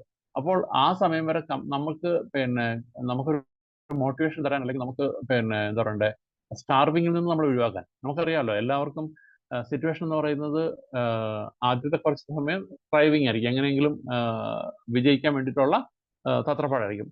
ആ സമയത്ത് നമ്മുടെ കയ്യിൽ ഫണ്ട് ഉണ്ടാവുക. ആ ഫണ്ടിന് നമുക്ക് സപ്പോർട്ട് ചെയ്യാൻ വേണ്ടിയിട്ടാണ് കമ്പനി ഈ ലോൺ പ്രോഗ്രാം സ്റ്റാർട്ട് ചെയ്തിരിക്കുന്നത്. നമുക്ക് പലതരത്തിലുള്ള ലോൺ കമ്പനികൾ നമുക്കറിയാം. എല്ലാ ലോൺ കമ്പനികളും വന്നിരിക്കുന്നത് ഇന്ത്യൻ റുപ്പീസിലായിരുന്നു. അതുപോലെ തന്നെ അതിന് പല പരിമിതികളുണ്ടായിരുന്നു. അവിടെ ലോണിന് വേണ്ടി മാത്രമാണ് എല്ലാ കമ്പനികളും വന്നത്. പക്ഷെ ഇവിടെ നമ്മുടെ കമ്പനി വന്നത് ലോണിന് വേണ്ടി അല്ല. നമ്മുടെ കമ്പനി പല രീതിയിലുള്ള ബിസിനസ് ഇതിനകത്തുണ്ട്. അതാണ് നമ്മുടെ കമ്പനിയുടെ മെയിൻ ബിസിനസ്. പക്ഷെ അതിനെ കൊണ്ട് നമുക്ക് സപ്പോർട്ട് ചെയ്യാൻ വേണ്ടിയിട്ട് കമ്പനി ലോണും കൂടെ ആഡ് ചെയ്തെന്നാണ്. അപ്പോൾ ഈ ലോണിന് വേണ്ടിയിട്ട് നമ്മൾ ചെയ്യേണ്ടത് എന്താണ് നമുക്ക് എത്രയാണ് ലോൺ കിട്ടുന്നത്? ആദ്യമേ ഇതിനകത്ത് നോ ഡോക്യുമെന്റ്, നമ്മൾ ഒരു ഡോക്യുമെന്റ് കൊടുക്കേണ്ട ആവശ്യമില്ല. നോ സിബിൽ സ്കോർ ആവശ്യമില്ല, നോ ഇൻട്രസ്റ്റ്. അവിടെ നമ്മൾ കൊടുക്കുന്ന നമ്മൾ എടുക്കുന്ന $1 പോലും ഇൻട്രസ്റ്റ് ആവശ്യമില്ല. പക്ഷേ നമ്മൾ റീപേ ചെയ്യുമ്പോൾ പ്രോംപ്റ്റ് ആയിട്ട് റീപേ ചെയ്ത് കഴിഞ്ഞാൽ 20% ക്യാഷ് ബാക്ക് നമുക്ക് തരുന്നുണ്ട്. അതുപോലെ തന്നെ 100% approval, on the spot approval ആണ്. നമുക്ക് എല്ലാവർക്കും അത് എലിജിബിൾ ആവും, കിട്ടുകയും ചെയ്യും. ക്വിക്ക് ഡിസ്പേഴ്സ്മെന്റ് നമുക്ക് വിതിൻ സെക്കൻഡ്സിൽ നമ്മൾ ലോൺ എലിജിബിൾ ആയി കഴിഞ്ഞാൽ വിതിൻ സെക്കൻഡ്സ് നമുക്ക് ലോൺ അവൈൽ ചെയ്യാം. അതുപോലെ തന്നെ വീക്കിലിയാണ് നമ്മൾ റീപേ ചെയ്യേണ്ടത്. വീക്കിലി റീപേ ചെയ്ത് കഴിഞ്ഞാൽ നമുക്ക് അത് കംപ്ലീറ്റ് പേ ചെയ്യുമ്പോൾ അടുത്ത ലോൺ നമുക്ക് പെട്ടെന്ന് കിട്ടാൻ. നമ്മൾ ഏതെങ്കിലും സാഹചര്യത്തിൽ നമ്മുടെ EWI അല്ലെങ്കിൽ വീക്കിലി ഇൻസ്റ്റാൾമെന്റ് മിസ്സായി കഴിഞ്ഞാൽ, നമ്മൾ പേ ചെയ്തില്ലെങ്കിൽ നമുക്ക് 10% നമുക്ക് ചാർജസ് വരുന്നതോടൊപ്പം തന്നെ, ഫൈനായിട്ട് വരുന്നതോടൊപ്പം തന്നെ നമുക്ക് ആ ലോണിന്റെ ക്യാഷ് ബാക്ക് കിട്ടില്ല. അപ്പൊ അതുകൊണ്ട് എല്ലാവരും ആ കാര്യത്തിൽ വളരെ പ്രത്യേകം ശ്രദ്ധിക്കുക. നമ്മുടെ ലോൺ റീപേയ്മെന്റ് ഓൺ ദ ടൈമിൽ നമുക്ക് ചെയ്യാനായിട്ട് ശ്രമിക്കുക. ഓക്കെ, ഇനി നമുക്ക് കിട്ടുന്ന ലോണിന്റെ എമൗണ്ട് എത്രയാണ്? 10 ഡോളറിൽ തുടങ്ങുന്നു. 10 ഡോളർ തുടങ്ങിയിട്ട് $20. കാരണം നമ്മൾ എടുക്കുന്ന പാക്കേജ് $10 പാക്കേജിലാണ് നമ്മൾ വരുന്നത്. അപ്പം നമുക്ക് ലോൺ $10, നമ്മൾ എടുക്കുന്ന അതേ ഇതിൽ നമുക്ക് $10 ലോൺ തരുന്നു. അതിനുശേഷം 10-ൽ നിന്ന് 20, 20-ൽ നിന്ന് 40, 40-ൽ നിന്ന് 80, 80-ൽ നിന്നും 160, 320, 640, 1250, 2500, 5000, 10,000, 20,000, 40,000, 80,000, 1,60,000, 3,20,000. ഇങ്ങനെ 16 ലോണുകളിലായിട്ട് $10 തുടങ്ങി $3,20,000 വരെയുള്ള നമുക്ക് 16 ലോണുകൾ കിട്ടും. ഇതെല്ലാം കൂടെ ചേരുമ്പോഴത്തേക്ക് നമുക്ക് ടോട്ടൽ ലോൺ വരുന്ന എമൗണ്ട് എന്ന് പറയുന്നത് $6,40,000. അതായത് 5.25 കോടി രൂപയോളം നമുക്ക് ലോൺ ആയിട്ട് കമ്പനി തരുന്നു. ഓക്കെ, ഇനി ഇതിന്റെ $6,40,000 നമ്മൾ റീപേ ചെയ്ത് കഴിയുമ്പോഴത്തേക്ക് നമുക്ക് കിട്ടുന്ന ക്യാഷ് ബാക്ക് മാത്രം കണക്ക് കൂട്ടിയാൽ അത് $1,28,000 വരുന്നു. അതായത് 1,15,00,000 രൂപ ക്യാഷ് ബാക്ക് മാത്രം കിട്ടുന്ന ഒരു ലോണാണ് കമ്പനി നമുക്കിവിടെ പ്രൊവൈഡ് ചെയ്തിരിക്കുന്നത്. ഇത് വളരെ വലിയൊരു സാധ്യതയാണ് ഇവിടെ നമുക്കുള്ളത്. ഇനി ഇതിനായിട്ടുള്ള എലിജിബിലിറ്റി എന്താണ്? എന്താണ് ഇതിന്റെ എലിജിബിലിറ്റി? ഇവിടെ നമുക്ക് ഒരേ ഒരു എലിജിബിലിറ്റി പറയുന്നുള്ളൂ. അതായത് 5 ലെഫ്റ്റും 5 റൈറ്റും നമ്മൾ ഡയറക്റ്റ് ആൾക്കാരെ കൊടുത്തു കഴിഞ്ഞാൽ നമുക്ക് ആദ്യത്തെ ലോണായി $10 കിട്ടുന്നു. $10 അതിനുശേഷം 20 ഇങ്ങനെ എല്ലാ ഡോളറും, അതായത് $6,40,000 നമുക്ക് നേടാൻ, അതായത് 16 ലോൺ നേടാനായിട്ട് നമുക്ക് മെയിൻ ക്രൈറ്റീരിയ എന്ന് പറയുന്നത് ഇത് മാത്രമേ. അപ്പൊ ഇത്രയും ഇത് ചെയ്യും കമ്പനി. എന്തിനു ചെയ്യുന്നു എന്ന് ചോദിച്ചു കഴിഞ്ഞാൽ ഇവിടെ നമുക്ക് പിന്നെ 2-3 കാര്യങ്ങളുണ്ട്. കമ്പനി ഇവിടെ 10 പേരെ വേണം അല്ലെങ്കിൽ 10 ഡയറക്ടർ വേണമെന്ന് പറയുന്നതിന്, 5 ലെഫ്റ്റും 5 റൈറ്റും വേണമെന്ന് പറയുന്നതിന് 2-3 കാരണങ്ങളുണ്ട്. അതിലൊരു കാരണം എന്ന് പറയുന്നത് ലോണിന് വേണ്ടി കമ്പനി മാറ്റി വെച്ചിരിക്കുന്നത് $10 മാത്രമാണ്. $10 മാത്രം മാറ്റി വയ്ക്കുമ്പോഴത്തേക്ക്, അല്ല 10% മാത്രമാണ്. അപ്പോൾ 10% പറയുമ്പോഴത്തേക്ക് നമ്മളുടെ ഓരോരുത്തരുടെയും ജോയിനിങ് പാക്കേജ് $10 ആകുമ്പോഴത്തേക്ക് നമ്മൾ അങ്ങനത്തെ 10 പേരെ കൊണ്ടുവരുമ്പോഴാണ് കമ്പനി $10 അവിടെ ഇതാകുന്നത്. 10% വീതം 10 ഐഡിയിൽ നിന്നും ഓരോ ഡോളർ വീതം നമുക്ക് വരുന്നത് $10 കമ്പനിയിൽ ഇതാകുന്നത്. അതുകൊണ്ടാണ് ആദ്യത്തെ ലോൺ $10 കൊടുക്കാനായിട്ട് നമ്മൾ 10 പേരെ കൊടുക്കണമെന്ന് കമ്പനി പറയും. പക്ഷെ അതിനുശേഷമുള്ള ലോണുകൾ കമ്പനിയുടെ ഫണ്ടിൽ നിന്ന് അല്ലെങ്കിൽ കമ്പനിക്ക് വരുന്ന റീടോപ്പ് അപ്പ് വരുമ്പോഴത്തേക്ക് നിരവധിയായ റീടോപ്പുകൾ വീണ്ടും നടക്കും. അവിടെയും 10% ലോണിന് വേണ്ടി മാറ്റി വയ്ക്കുന്നത്. ഇതെല്ലാം കൂടെ ചേർത്തുകൊണ്ട് കമ്പനി സബ്സിക്വന്റ് ലോൺസ് കമ്പനി അവിടെ നിന്നാണ് കൊടുക്കുന്നത്. അപ്പോൾ നമുക്ക് ആദ്യത്തെ $10 കിട്ടാൻ വേണ്ടിയിട്ട് നമ്മൾ ചെയ്യേണ്ടത് 5 ലെഫ്റ്റ് 5 റൈറ്റ്. ഇനി അതിന് കമ്പനി പറയുന്ന മറ്റൊരു കാരണം, കമ്പനിക്ക് ഈ ഒരു പ്രോജക്റ്റിൽ കമ്പനിയുടെ മെയിൻ ലക്ഷ്യം എന്ന് പറയുന്നത് കമ്മ്യൂണിറ്റി വളർത്തുക എന്നുള്ളതാണ്. അപ്പോൾ നമ്മൾ ഒരാൾ 10 പേരെ കൊണ്ടുവരുമ്പോഴത്തേക്ക് 10 പേരിലേക്ക് ഇത് എത്തുകയാണ്. കമ്പനി അതാണ് ലക്ഷ്യം വയ്ക്കുന്നത്. അത് 10 പേരിലൂടെ കമ്പനിയുടെ ഇത് വളർന്നു. അതുകൊണ്ടാണ് കമ്പനി 10 പേര് വേണമെന്ന് പറയുന്നത്. കാരണം കമ്പനി ലോൺ നമുക്ക് തരുന്നത് കമ്പനിയുടെ ബിസിനസ് വളർച്ചയ്ക്ക് വേണ്ടിയാണ്. അപ്പോൾ അതിന് കമ്പനി വെച്ചിരിക്കുന്ന ഒരു ഇതാണ്. ഇനി മൂന്നാമത്തെ ഒരു കാര്യം എന്ന് പറയുന്നത്, അതായത് നമ്മൾ 5 പേർ ലെഫ്റ്റും 5 പേർ റൈറ്റും കൊടുക്കുമ്പോഴത്തേക്ക് ബൈനറിയുടെ ഒരു പ്രധാന പ്രശ്നമായ പവർ ലൈൻ, അതായത് എല്ലാവർക്കും പവർ വേണമെന്നുള്ള ആഗ്രഹമുണ്ട്. പവർ ലൈൻ വെച്ചാൽ പിന്നെ പവർ ലൈൻ സപ്പോർട്ട്. അതിന് വേണ്ടിയിട്ട് ഇവിടെ നമ്മൾ 5 പേരെ കൊടുക്കുമ്പോഴത്തേക്ക് അത് ഒന്നിന് താഴെ ഒന്നായിട്ടാണ് പോയി വീഴുന്നത്. ലെഫ്റ്റ് സൈഡിൽ വരുന്നതെല്ലാം ലെഫ്റ്റ് വീഴും, റൈറ്റ് വരുന്നതെല്ലാം റൈറ്റ്, അങ്ങനെ വണ്ണായിട്ട് വീഴും. അപ്പോൾ അതുകൊണ്ട് തന്നെ ആദ്യം വീണ ഐഡിയുടെ താഴത്തോട്ടാണ് ഈ ബാക്കി 4 ഐഡികളും വീഴുന്നത്. ഈ ആദ്യത്തെ ഐഡി വീണ്ടും ലോൺ എടുക്കുമ്പോഴത്തേക്ക് അവരുടെ 5 അവർ കൊടുക്കുമ്പോഴത്തേക്ക് അതും കൊടുക്കുന്നത് ആ ലൈനിൽ ഏറ്റവും താഴത്ത് പോയി വീഴുന്ന കാരണം അവിടെ അവർക്ക് അഡീഷണൽ സപ്പോർട്ട് വന്നു. അങ്ങനെ ഓരോ ആൾക്കാരും ലോൺ എടുക്കുമ്പോഴത്തേക്ക് താഴോട്ട് അതിന്റെ 5 വന്ന് വീഴുന്നത് കൊണ്ട് എല്ലാവർക്കും അതിന്റെ സപ്പോർട്ട് കിട്ടും. അതുകൊണ്ടാണ് കമ്പനി അങ്ങനെ ഒരു 5 ലെഫ്റ്റ് 5 റൈറ്റും വേണമെന്നുള്ള കമ്പനി നിഷ്കർഷിച്ചിരിക്കുന്നത്. ഓക്കെ, അപ്പൊ ഇത് വ്യക്തമായിരിക്കുന്നു. ഇനി നമുക്ക് മുകളിലേക്ക് പോയി കഴിഞ്ഞാൽ നമുക്ക് ഈ ലോണിന്റെ ചാർട്ട് നോക്കാം. കമ്പനി ലോൺ എങ്ങനെ തരുന്നത്? ഫസ്റ്റ് ലോൺ നമുക്ക് തരുന്നത് $10 അത് തിരിച്ചടയ്ക്കേണ്ടത് നമുക്ക് $2 ആഴ്ചയിൽ 4 ആഴ്ച, അങ്ങനെ $8 തിരിച്ചടയ്ക്കും. $10 നമുക്ക് കിട്ടില്ല. നമുക്ക് ആദ്യം തരുമ്പോഴത്തേക്ക് കമ്പനി $20 ഹോൾഡ് ചെയ്തിട്ട് 20% ഹോൾഡ് ചെയ്തിട്ട് $8 നമുക്ക് തരുന്നത്. ആ $8 നമ്മൾ പേ ചെയ്യാനായിട്ട് 4 ആഴ്ച എടുക്കുന്നു. 4 ആഴ്ച കൊണ്ട് പേ ചെയ്ത് കഴിയുമ്പോൾ നമുക്ക് $2 ക്യാഷ് ബാക്ക് വരും. ആ ഇമ്മീഡിയറ്റ് ആയിട്ട് ക്യാഷ് ബാക്ക് കിട്ടുന്ന അതേ നിമിഷം തന്നെ നമുക്ക് അടുത്ത ലോണായ $20 എടുക്കാം. $20 എടുക്കുമ്പോഴത്തേക്ക് അവിടെയും നമുക്ക് $16 ആണ് കിട്ടുന്നത്. അത് നമുക്ക് $2 വീതമുള്ള 8 ആഴ്ച കൊണ്ട് നമുക്ക് തിരിച്ചടയ്ക്കാം. അങ്ങനെ $16 നമുക്ക് റീപേ ചെയ്യാം.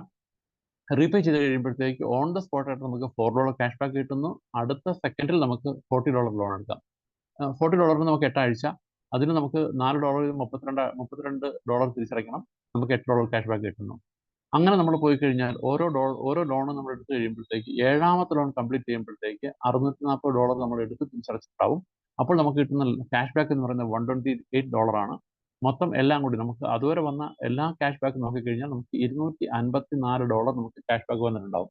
അപ്പോൾ ഇത്രയും ലോൺ തീരാനായിട്ടുള്ള കാലാവധി നമ്മൾ കണക്കൂട്ടി കഴിഞ്ഞാൽ 8 ആഴ്ച വീതമുള്ള 6 ലോണുകളും 4 ആഴ്ചയുള്ള ഒരു ലോണും, അങ്ങനെ 6 8 48 4 52 ആഴ്ച എന്ന് പറഞ്ഞാൽ ഒരു വർഷമാണ് നമുക്ക് ഇത്രയും 7 ലോൺ എടുക്കാനായിട്ട് എടുക്കുന്ന സമയം. അപ്പോൾ 7 ലോൺ കംപ്ലീറ്റ് ചെയ്യാനായിട്ട് നമുക്ക് ഒരു വർഷം എടുത്തെങ്കിൽ നമുക്ക് അവിടെ നമ്മൾ കൊടുത്ത ബിസിനസ് എത്രയാണ്? നമ്മളുടെ സെൽഫ് $10 കഴിച്ചാൽ പിന്നീട് 10 പേരിൽ നിന്നും $100, അതായത് $50 ലെഫ്റ്റും $50 റൈറ്റും നമ്മൾ ബിസിനസ് കൊടുത്തു. അവർക്ക് ഓരോരുത്തർക്കും ഗ്ലോബൽ ഇൻകം, നമുക്കും ഗ്ലോബൽ ഇൻകം വരുന്നുണ്ട്. അതുകൂടാതെ നമുക്ക് ക്യാഷ് ബാക്ക് ആയിട്ട് മാത്രം കിട്ടിയതാണ് $254 ഒരു വർഷം കൊണ്ട്. ഇനി നമ്മൾ നെറ്റ്വർക്ക് ചെയ്യുമ്പോൾ കിട്ടുന്ന വരുമാനം അത് വേറെയാണ്. ഇത് കേവലം നമുക്ക് ക്യാഷ് ബാക്ക് ആയിട്ട് മാത്രം $254 ഒരു വർഷം കൊണ്ട് നമുക്ക്. ഇനി അടുത്ത ലോണിലേക്ക് പോയി കഴിഞ്ഞാൽ നമുക്ക് 8ാമത്തെ ലോൺ തൊട്ട് നമുക്ക് അല്പം വലിയ ലോണുകളാണ്. $1250 നമുക്ക് ലോൺ കിട്ടുന്നു. അവിടെ നമുക്ക് $1000 ആണ് റിലീസ് ചെയ്യുന്നത്. അത് നമുക്ക് 12 ആഴ്ച കൊണ്ട് റീപേ ചെയ്യാം. അതായത് നമുക്ക് പിന്നെ ക്യാഷ് ബാക്ക് ആയിട്ട് $250. പിന്നീട് വരുന്നത് $2500. അവിടെയും നമുക്ക് $125 വീതം നമുക്ക് 16 ആഴ്ച തിരിച്ചടയ്ക്കുമ്പോൾ നമുക്ക് കിട്ടിയ 2000 തിരിച്ചടച്ചു കഴിഞ്ഞു. $500 നമുക്ക് ക്യാഷ് ബാക്ക് അപ്പോൾ റിലീസ് ചെയ്യും. അങ്ങനെ 10, 11, 12, 13, 14, 15, 16 ലോൺ നമ്മൾ എടുത്തു കഴിയുമ്പോഴത്തേക്ക് നമുക്ക് മൊത്തം കിട്ടുന്ന ലോൺ ക്യാഷ് ബാക്ക് ആണ്. മൊത്തം കിട്ടിയ ലോണാണ് 6,40,000. മൊത്തം കിട്ടിയ ക്യാഷ് ബാക്ക് എന്ന് പറയുന്നത് 1,28,000. ഇവിടെ ചില ആൾക്കാർക്ക് ഒരു സംശയം, അല്ലെങ്കിൽ അവർക്കൊരു ഇത് പറഞ്ഞതെന്ന് വെച്ചാൽ, ഇത്രയും എമൗണ്ട്, അതായത് ആഴ്ചയിൽ $200 റീപേ ചെയ്യാന്ന് പറഞ്ഞു കഴിഞ്ഞാൽ അത് പ്രാക്ടിക്കലി ഞങ്ങൾക്ക് പോസിബിൾ അല്ല. ആ സാഹചര്യത്തിൽ ഞങ്ങൾ ലോൺ എടുക്കാതിരിക്കുകയല്ലേ ഉചിതം എന്ന് പറഞ്ഞ ചില ആൾക്കാർ, ഞാൻ അവരോടായിട്ട് പറയുന്നത് എന്താണെന്ന് വെച്ചാൽ, ഇവിടെ നമുക്ക് ലോൺ എടുത്തു കഴിഞ്ഞാൽ നമ്മൾ പുറത്തേക്ക് ക്യാഷ് ഔട്ട് ചെയ്യേണ്ട ആവശ്യമില്ല. അതായത് നമുക്കിപ്പം തിരിച്ചടയ്ക്കാനായിട്ട് നമുക്ക് ബുദ്ധിമുട്ടുണ്ടെന്ന സാഹചര്യത്തിൽ നമ്മൾ എടുക്കേണ്ടത്, ഇതിനെ ലോൺ വരുന്ന എമൗണ്ടിന് നമ്മൾ അപ്പോൾ തന്നെ ആക്ടിവേഷൻ വാലറ്റിലേക്ക് മാറ്റിയിട്ട് കഴിഞ്ഞാൽ, അത് ഏത് ലോൺ ആയാലും നമുക്ക് ആക്ടിവേഷൻ വാലറ്റിലേക്ക് മാറ്റിയിട്ട് കഴിഞ്ഞാൽ നമുക്കത് ആക്ടിവേഷൻ വാലറ്റിലൂടെ രണ്ട് കാര്യങ്ങളാണ് നടക്കുന്നത്. ഒന്ന്, നമുക്ക് പുതിയ ജോയിനിങ്സ് നമുക്ക് ഉപയോഗിക്കാം. രണ്ടാമത്തത്, നമ്മളുടെ ലോൺ റീപേയ്മെന്റ് അതിൽ നിന്ന് ഓട്ടോമാറ്റിക്കായിട്ട് നടന്നു പോയിക്കോളും. ഓരോ ആഴ്ചയിലും, അതായത് സമയങ്ങളിൽ അതിന്റെ ഡിഡക്ഷൻസ് നടന്നിട്ട് അത് നമ്മുടെ ലോൺ റീപേയ്മെന്റ് അത് ഓട്ടോമാറ്റിക്കായിട്ട് പോയിക്കോളും. അപ്പോൾ എന്ത് സംഭവിക്കുന്നു, ആ കാലാവധി കഴിയുമ്പോഴത്തേക്ക് നമുക്ക് ക്യാഷ് ബാക്ക് കിട്ടുന്നു. വീണ്ടും നമ്മൾ ലോൺ എടുക്കുന്നു, നമ്മൾ അവിടെ തന്നെ ആക്ടിവേഷൻ വാലറ്റിലേക്ക് മാറ്റിയിടുന്നു, അവിടുന്ന് അതിന്റെ ആഴ്ച ഡിഡക്ഷൻ നടക്കുന്നു, കാലപരിധി കഴിയുമ്പോഴത്തേക്ക് നമുക്ക് ക്യാഷ് ബാക്ക് കിട്ടും. ഇങ്ങനെ നമുക്ക് എല്ലാ ലോണുകളും നമുക്ക് എടുത്ത് മുന്നോട്ട് പോകാവുന്നതാണ്. ഓക്കെ, അതുകൊണ്ട് ആ ഒരു പേടി, അതായത് തിരിച്ചടയ്ക്കാൻ പറ്റില്ലെങ്കിൽ എന്നുള്ള പേടി വേണ്ട. നമ്മൾ ഈ ഒരു ഇത് ചെയ്താൽ മതി. ഓക്കെ, സോ ഇവിടെ ഇതാണ് ലോണിന്റെ ഇത്. അപ്പം $6,40,000 ലോൺ നേടാനായിട്ട് നമുക്ക് എടുക്കുന്ന കാലപരിധി, അല്ലെങ്കിൽ അത് തിരിച്ചടയ്ക്കേണ്ട കാലപരിധി എന്ന് പറയുന്നത്, മൊത്തം ഈ 20 ആഴ്ചയും ഉള്ളത് നമുക്ക് 7 എണ്ണം ഉണ്ട്. പിന്നെ 16 ആഴ്ച, 12 ആഴ്ച എല്ലാം കൂടെ ചേർത്ത് വരുമ്പോഴത്തേക്ക് ഏകദേശം 220 ആഴ്ചയാണ് നമുക്ക് എടുക്കുന്നത്. മൊത്തം ആദ്യം പറഞ്ഞല്ലോ അവിടെ, അതായത് ഏകദേശം 55 മാസമാണ് അങ്ങനെ കണക്കാക്കുന്നത്. പക്ഷേ 55 മാസം ആവില്ല, നമുക്ക് 50 മാസം കൊണ്ട് നമുക്കിത് കംപ്ലീറ്റ് ചെയ്യാൻ സാധിക്കും. അപ്പോൾ 50 മാസം പറയുമ്പോൾ 4 വർഷവും 2 മാസം കൊണ്ട് നമുക്ക് നേടാൻ പറ്റുന്ന ക്യാഷ് ബാക്ക് മാത്രം $1,15,00,000, അല്ലെങ്കിൽ $1,28,000 എന്ന് പറയുമ്പോഴത്തേക്ക് it's A huge income within 4 ഇയേഴ്സിൽ. ഞാൻ എപ്പോഴും പറയാനുള്ള ഒരു എക്സാമ്പിൾ ഉണ്ട്. അതായത് ഒരു ഗവൺമെന്റ് ഉദ്യോഗസ്ഥനാണെങ്കിൽ പോലും അവർക്ക് $1,00,00,000 മിച്ചം വെക്കാൻ, അല്ലെങ്കിൽ ആ സേവ് ചെയ്യാനായിട്ട് അവർക്ക് ഒരുപക്ഷെ അവരുടെ സർവീസ് കാലാവധി മൊത്തം എടുക്കേണ്ടി വരും. ഒരു 30 വർഷമൊക്കെ എടുത്താലേ അവർക്ക് $1,00,00,000 ഇത് ചെയ്യാൻ പറ്റുള്ളൂ. ഞാൻ സാധാരണക്കാരുടെ കാര്യമാണ് പറഞ്ഞത്. എന്താ പറയുക, സാമ്പത്തിക സ്ഥിതിയൊക്കെ ഉള്ളവർക്ക് ഒരുപക്ഷെ പെട്ടെന്ന് സാധിക്കും. പക്ഷെ അല്ലാത്തവർക്ക് സംബന്ധിച്ചിടത്തോളം $1,00,00,000 അവർക്ക് മിച്ചം വെക്കാനായിട്ട് അവർക്ക് അവരുടെ സർവീസ് കാലപരിധി മൊത്തം ഒരു 30 വർഷത്തോളം എടുക്കേണ്ടി വരുന്നു. ഇവിടെ ആ സാഹചര്യത്തിലാണ് നമുക്കിവിടെ 4 വർഷം 2 മാസവും കൊണ്ട് നമുക്ക് $1,15,00,000 നമുക്ക് മീതി വയ്ക്കാൻ സാധിക്കുന്നത്. അപ്പോൾ അതുകൊണ്ട് തന്നെ ഇതൊരു വലിയൊരു സപ്പോർട്ടാണ് നമുക്ക് നമ്മുടെ ജീവിതത്തിലേക്ക്. അപ്പോൾ അതുകൊണ്ട് എല്ലാവരും ആ ഒരു ലോൺ എടുക്കാനായിട്ട് ശ്രമിക്കുക. ഇനി ലോൺ എടുക്കാനായിട്ട് നമുക്ക് എന്താ ചെയ്യാൻ പറ്റുന്നത്? നമ്മൾ ചെയ്യാനുള്ള കാര്യം എന്ന് വെച്ചാൽ, നമ്മൾ നമ്മുടെ $10 ഐ ഡി എടുക്കുക. അതിനുശേഷം 10 പേരെ നമ്മൾ ഇതിനകത്തേക്ക് ഇൻട്രൊഡ്യൂസ് ചെയ്യുക. 10 പേരെ നമ്മൾ ഡയറക്റ്റ് 5 പേരെ ലെഫ്റ്റ്, 5 പേരെ റൈറ്റ്, അങ്ങനെ ചെയ്ത് കഴിഞ്ഞാൽ നമുക്ക് ലോൺ എലിജിബിൾ ആയി. അതിനുശേഷം അവർ വർക്ക് ചെയ്യുമ്പോൾ, നമ്മുടെ നാട്ടിൽ വർക്ക് ചെയ്യുമ്പോഴത്തേക്ക് വീണ്ടും നമ്മുടെ ടീം വളർന്ന് നമുക്ക് അവിടെ ബൈനറി ഇൻകം കിട്ടുന്നു. അതുകൂടാതെ നമുക്ക് ലോൺ നമ്മുടേത് മുന്നോട്ട് പോയിക്കൊണ്ടിരിക്കും. ഇവിടെ കമ്പനി നമുക്ക് ഈ 55 മാസം അല്ലെങ്കിൽ 50 മാസം എടുക്കുക എന്ന് പറയുമ്പോഴത്തേക്ക് നെറ്റ്വർക്കുകൾക്ക് സംബന്ധിച്ചോളം ഒരുപക്ഷെ അതൊരു ലോങ് പീരീഡ് ആയിട്ട് തോന്നിയേക്കാം. അങ്ങനെയുള്ളവർക്ക് വേണ്ടി കമ്പനി ഒരു ഓഫർ തന്നിട്ടുണ്ട്. ഓഫർ എന്താണെന്ന് വെച്ചാൽ, you can pay your loan at A time. അതായത് നമുക്ക് നമ്മളുടെ ലോൺ നമുക്ക് പെട്ടെന്ന് തിരിച്ചടയ്ക്കാം. അതായത് പ്രീ ക്ലോഷർ, നമ്മൾ സാധാരണ ബാങ്കിങ് ഭാഷ പറയുമ്പോഴത്തേക്ക് പ്രീ ക്ലോഷർ എന്ന് പറയും. നമുക്ക് നേരത്തെ തിരിച്ചടയ്ക്കാനായിട്ടുള്ള ഓപ്ഷൻ ഇവിടെ ഉണ്ട്. അതിന് ഒരു കമ്പനി പറയുന്ന ഒരേ ഒരു കണ്ടീഷനുള്ളൂ. അതായത് നിങ്ങളുടെ വർക്കിംഗ് ഇൻകത്തിൽ നിന്ന് മാത്രമേ നിങ്ങൾക്ക് തിരിച്ചടയ്ക്കാൻ പറ്റൂ. അല്ലാതെ നിങ്ങൾ ലോൺ എടുത്ത് വെച്ചാൽ അത് തന്നെ ഉടനെ തിരിച്ചടച്ച് അടുത്ത ക്യാഷ് ബാക്ക് തരണം, പിന്നെ അടുത്ത ലോൺ തരണം. ഇത് കമ്പനിക്ക് പ്രാക്ടിക്കലി പോസിബിൾ അല്ല. അപ്പോൾ അതുകൊണ്ട് കമ്പനി പറയുന്നത്, നിങ്ങൾ ടീം വളർത്തുകയാണെങ്കിൽ, അതായത് ബൈനറി ഇൻകം ഒക്കെ നേടുക എന്ന് പറഞ്ഞാൽ ടീം വളർത്തണം. ടീം വളർത്തുകയാണെങ്കിൽ നിങ്ങൾ ലോൺ പെട്ടെന്ന് തിരിച്ചടയ്ക്കാം. തിരിച്ചടച്ചു കഴിഞ്ഞാൽ നിങ്ങൾക്ക് അടുത്ത ലോണും ക്യാഷ് ബാക്കും പെട്ടെന്ന് കിട്ടും. അങ്ങനെയാണെങ്കിൽ നമുക്ക് എത്ര നാളുകൊണ്ട് ഇത് അടച്ചു തീർക്കാം? ഒരു ചെറിയ കാൽക്കുലേഷൻ നമുക്ക് നടത്തി നോക്കാം. ഇവിടെ ആദ്യത്തെ ലോൺ, അതായത് ഫസ്റ്റ് ലോൺ നമ്മൾ എടുക്കുമ്പോഴത്തേക്ക് നമുക്ക് നമ്മുടെ കണ്ടീഷൻ എന്താണ്? 5 പേര് ലെഫ്റ്റും 5 പേര് റൈറ്റും നമുക്ക് കൊടുത്തുകൊണ്ട് 10 ഡയറക്റ്റ് നമ്മൾ കൊടുത്താലാണ് നമുക്ക് ആദ്യത്തെ ലോൺ കിട്ടുന്നത്. അതായത് 10 പേര് ഡയറക്റ്റ് കൊടുക്കുമ്പോഴത്തേക്ക് അവരിൽ നിന്നും $10 നമുക്ക് എന്താ പറയണ്ടേ, സ്പോൺസർ ഇൻകം ആയിട്ട് നമുക്ക് കിട്ടിയിട്ടുണ്ടാവും, സ്പോൺസർ ബോണസ് ആയിട്ട്. അതുകൂടാതെ ലെഫ്റ്റും റൈറ്റും മാച്ച് ആയതുകൊണ്ട് $5 നമുക്ക് മാച്ചിങ് ബോണസ് കിട്ടിയിട്ടുണ്ടാവും. അപ്പോൾ രണ്ടും ചേർത്ത് $15 നമ്മുടെ കയ്യിൽ ഉള്ളപ്പോഴത്തേക്കാണ് നമുക്ക് $10 നിന്നും $8 നമുക്ക് ലോൺ കിട്ടുന്നത്. ഈ $8 തിരിച്ചടയ്ക്കാനായിട്ട് നമ്മുടെ കയ്യിൽ ആൾറെഡി $15 ഉള്ളതുകൊണ്ട് നമുക്ക് ഓൺ ദ സ്പോട്ട് നമ്മൾ എടുക്കുന്ന അതേ നിമിഷം തന്നെ നമുക്കത് തിരിച്ചടയ്ക്കാം. നമ്മൾ തിരിച്ചടച്ച് കഴിയുമ്പോഴത്തേക്ക് നമുക്ക് $2 ക്യാഷ് ബാക്ക് കിട്ടുന്നു. അതുകൂടാതെ അടുത്ത ലോണായ $20 നമുക്ക് ഉടനെ കിട്ടും. അപ്പോൾ നമുക്ക് $20 നമ്മുടെ അത് $16 നമുക്ക് വന്നിരിക്കുന്നത്. $16 നമ്മുടെ കയ്യിലുണ്ട്. അതുപോലെ തന്നെ $8 വന്ന് കിടപ്പുണ്ട്, $2 ക്യാഷ് ബാക്ക് കിടപ്പുണ്ട്. നമ്മളുടെ ക്യാഷ് വാലറ്റിൽ 15 ഉണ്ടായിരുന്നത് 8 പോയിട്ട് ബാക്കി $7 ബാക്കി. ഇനി അടുത്ത ലോൺ തിരിച്ചടയ്ക്കാൻ, അതായത് $16 തിരിച്ചടയ്ക്കാനായിട്ട് നമ്മുടെ കയ്യിൽ $7 മാത്രമേ നമ്മുടെ ക്യാഷ് വാലറ്റിൽ ബാക്കിയുള്ളൂ. അവിടെ നമുക്ക് $9 വരികയാണെങ്കിൽ നമുക്ക് അത് തിരിച്ചടയ്ക്കാം. അതിനുവേണ്ടി നമ്മൾ എന്ത് ചെയ്യണം? നമ്മുടെ താഴത്ത് വന്നിരിക്കുന്ന 10 പേരിൽ നിന്ന്, ലെഫ്റ്റിലും 5 പേര്, റൈറ്റിലും 5 പേര് വന്നില്ല, 2 പേര് നമ്മൾ മിനിമം ഒരാഴ്ച കൊണ്ട് നമ്മൾ ലോൺ എടുപ്പിക്കുകയാണെങ്കിൽ, നമ്മൾ ലോൺ എടുത്തതുപോലെ നമ്മളുടെ ലെഫ്റ്റ് സൈഡിൽ ഒരാളെയും റൈറ്റ് സൈഡിൽ ഒരാളെയും കൊണ്ട് നമ്മൾ ലോൺ എടുപ്പിക്കുകയാണെന്നുണ്ടെങ്കിൽ, ഒരാഴ്ചയ്ക്കുള്ളിൽ എടുപ്പിക്കുകയാണെന്നുണ്ടെങ്കിൽ നമുക്ക് അടുത്ത ആഴ്ച തന്നെ ഈ $16 നമുക്ക് തിരിച്ചടയ്ക്കാം. കാരണം വെച്ചാൽ നമുക്ക് $11 പിന്നെ ബൈനറി ഇൻകം വരും, ഒരു റെഫറൽ ഇൻകം, 2 റെഫറൽ ഇൻകം വരും. അങ്ങനെ നമുക്ക് $13 നമുക്ക് അവിടെ ക്യാഷ് വാലറ്റിൽ വരും. അതും പഴയ കിടക്കുന്ന 7 ചേർത്തുകൊണ്ട് $20 നമ്മുടെ ക്യാഷ് വാലറ്റ് ഉണ്ടാവും. അതിൽ നിന്ന് നമ്മൾ $16 തിരിച്ചടച്ചാൽ വീണ്ടും $4 ക്യാഷ് ബാക്ക് ഉണ്ടാവും. സോറി, ക്യാഷ് വാലറ്റ് ബാക്കി ഉണ്ടാവും. അതുകൂടാതെ $4 നമുക്ക് ക്യാഷ് ബാക്ക് കിട്ടും. ഈ $4 ക്യാഷ് ബാക്ക് കിട്ടുന്നതോടൊപ്പം തന്നെ നമുക്ക് $32 നമുക്ക് അടുത്ത ലോൺ ഉണ്ട്. ഇങ്ങനെ നമുക്ക് ഓരോ ആഴ്ചയിലും നമ്മളുടെ ടീമിൽ നിന്നും ഓരോരുത്തരും അവരുടെ ഈ 2 പേരെ ചെയ്തു പോവുകയാണെങ്കിൽ, അതായത് മിനിമം 2 പേരെങ്കിലും അവരുടെ ലോൺ കംപ്ലീറ്റ് ചെയ്ത് മുന്നോട്ട് പോവുകയാണെങ്കിൽ ഓരോ ആഴ്ചയും ഓരോ ലോൺ നമുക്ക് കവർ ചെയ്യാൻ സാധിക്കും. അതായത് ആദ്യത്തെ ആഴ്ചയിൽ തന്നെ നമ്മൾ 2 ലോൺ കവർ ചെയ്തു, ആദ്യത്തെ ദിവസം തന്നെ. പിന്നത്തെ ആഴ്ച നമ്മൾ 3ാമത്തെ ലോൺ കവർ ചെയ്തു, അടുത്ത ആഴ്ച നമ്മൾ 4ാമത്തെ ലോൺ കവർ ചെയ്തു. അങ്ങനെ പോയി കഴിഞ്ഞാൽ 16 ആഴ്ച കംപ്ലീറ്റ് ആകുമ്പോഴത്തേക്ക് നമുക്ക് ഈ പറയുന്ന 16 ലോൺ കംപ്ലീറ്റ് ചെയ്യാൻ സാധിക്കും. ശരിക്കും അത് പിന്നെ ലിറ്ററലി പോസിബിൾ ആണെന്ന് വെച്ച് കഴിഞ്ഞാൽ പോസിബിൾ ആണ്. പക്ഷെ നമ്മൾ ആ രീതിയിൽ വർക്ക് ചെയ്യണം. അതായത് 16 ലോൺ നമ്മളുടെ കൂടെ വരുന്ന എല്ലാവരെ കൊണ്ടും, അല്ലെങ്കിൽ എല്ലാവരും അല്ല, അറ്റ്ലീസ്റ്റ് 2 പേരെ കൊണ്ടെങ്കിലും നമ്മൾ ഓരോ ആഴ്ചയിലും ലോൺ എടുപ്പിക്കുന്നു. അവരുടെ ഡ്യൂപ്ലിക്കേഷൻ ആ രീതി നടത്തുകയാണെന്നുണ്ടെങ്കിൽ 16 ആഴ്ച കൊണ്ട് നമുക്ക് ഈ പറയുന്ന എല്ലാ ലോണും എടുത്ത് തിരിച്ചടയ്ക്കാൻ സാധിക്കും.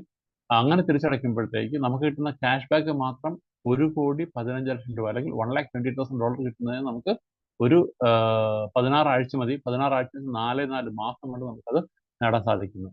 അത് അതോടൊപ്പം തന്നെ വേറൊരു കാര്യം കൂടെ അവിടെ ചിന്തിക്കേണ്ടതുണ്ട്. കാരണം വെച്ചാൽ നമ്മളുടെ ലോൺ എടുത്തത് തിരിച്ചടയ്ക്കുന്നത് നമ്മളുടെ വരുമാനത്തിൽ നിന്നാണ്. നമ്മൾ നേടിയ ബൈനറി ഇൻകത്തിൽ നിന്നാണ് നമ്മൾ ലോൺ തിരിച്ചടയ്ക്കുന്നത്. ദാറ്റ് മീൻസ് അത് ആ 80% അടച്ചതും നമ്മളുടെ വരുമാനത്തിനായതുകൊണ്ട് അത് നമ്മുടെ സ്വന്തമാണ്. അപ്പോൾ അങ്ങനെ വരുമ്പോഴത്തേക്ക് ഈ മൊത്തം 80+20 100%, അതായത് $6,40,000 നമ്മുടെ തന്നെയാണ്. ദാറ്റ് മീൻസ് 5.25 കോടി രൂപ നേടാനായിട്ട് നമുക്ക് വേണ്ടത് എത്രയാണ്? കേവലം 4 മാസം അല്ലെങ്കിൽ 16 ആഴ്ച മാത്രം മതി. എല്ലാവരും പ്രോപ്പറായിട്ട് വർക്ക് ചെയ്യാണ്. ഇനി എല്ലാവരും പ്രോപ്പറായിട്ട് വർക്ക് ചെയ്യണം, അത് കൂടുതൽ പോകും. പക്ഷെ എങ്കിലും ഞാൻ പറയുന്നത് അറ്റ്ലീസ്റ്റ് 2 പേരെങ്കിലും ഓരോ ആഴ്ചയിലും അവരുടെ ഈ 2 പേരെ ചെയ്ത് മുന്നോട്ട് പോകുന്ന ഒരു ലെവലിലേക്ക് വരികയാണെങ്കിൽ നമുക്ക് ഈ പറയുന്ന 4 മാസം കൊണ്ട് നമുക്ക് ഈ എമൗണ്ട് നേടാൻ സാധിക്കും. ഇനി അത്രയും നമ്മുടെ മനസ്സ് ഒരുപക്ഷെ അത് ഉൾക്കൊള്ളാൻ നമുക്ക് തയ്യാറായില്ല. കാരണം വെച്ചാൽ നമ്മൾ ഇതുവരെ അങ്ങനെ ഒരു ഇത് നമ്മൾ കേട്ടിട്ട് പോലുമില്ല. നമുക്കിത് കേൾക്കുമ്പോൾ തന്നെ എന്തോ ഒരു ഇതാണ്. അപ്പോൾ അതുകൊണ്ട് നമ്മുടെ മനസ്സ് പെട്ടെന്ന് അങ്ങോട്ട് അക്സെപ്റ്റ് ചെയ്യില്ലെങ്കിൽ ഞാൻ പറയുന്നത് ശരി, ഒരു മാസം കൊണ്ട് നമുക്ക് 2 പേരെ കൊണ്ട് ലോൺ എടുപ്പിക്കാൻ പറ്റുമല്ലോ. ഓരോ വ്യക്തികൾക്കും അവരുടെ ടീമിൽ വന്ന് 2 പേരെ കൊണ്ട് ലോൺ എടുപ്പിക്കാൻ 1 മാസം സമയം മതിയല്ലോ. അങ്ങനെ എടുത്തു പോയാലും ഓരോ മാസവും ഓരോ സ്റ്റെപ്പ് കംപ്ലീറ്റ് ആയി കഴിഞ്ഞാൽ 16 ലോൺ കംപ്ലീറ്റ് ചെയ്യാനായിട്ട് നമുക്ക് എടുക്കുന്ന കാലപരിധി എന്ന് പറയുന്നത് 16 മാസമാണെങ്കിൽ 16 മാസം കൊണ്ട് നമ്മൾ നേടുന്ന വരുമാനം എന്ന് പറയുന്നത് ഏകദേശം 5.25 കോടി രൂപയാണ്. അതായത് $6,40,000 നമുക്ക് അവിടെ വരുമാനം. ഇത്ര നേടാനായിട്ട് നമ്മൾ ചെയ്യേണ്ടത്, നമ്മൾ ആദ്യമേ $10 ജോയിൻ ചെയ്യുക. നമ്മുടെ ടീമിലുള്ള 10 പേരെ നമ്മൾ റെക്കമെൻഡ് ചെയ്യുക, അല്ലെങ്കിൽ നമുക്കറിയാവുന്ന 10 പേരെ ഇതിലേക്ക് നമ്മൾ റെക്കമെൻഡ് ചെയ്യുക. അവരോടും അങ്ങനെ തന്നെ ലോൺ എടുക്കാനായിട്ട് നമ്മൾ ചെയ്ത പോലെ തന്നെ അവരും റിപ്പീറ്റ് ചെയ്യാൻ പറഞ്ഞു കഴിഞ്ഞാൽ it will be huge income. So അത്രയും നല്ല സാധ്യതയുള്ള ഒരു ബിസിനസ്സാണ് നമുക്കിവിടെ വന്നിരിക്കുന്നത്.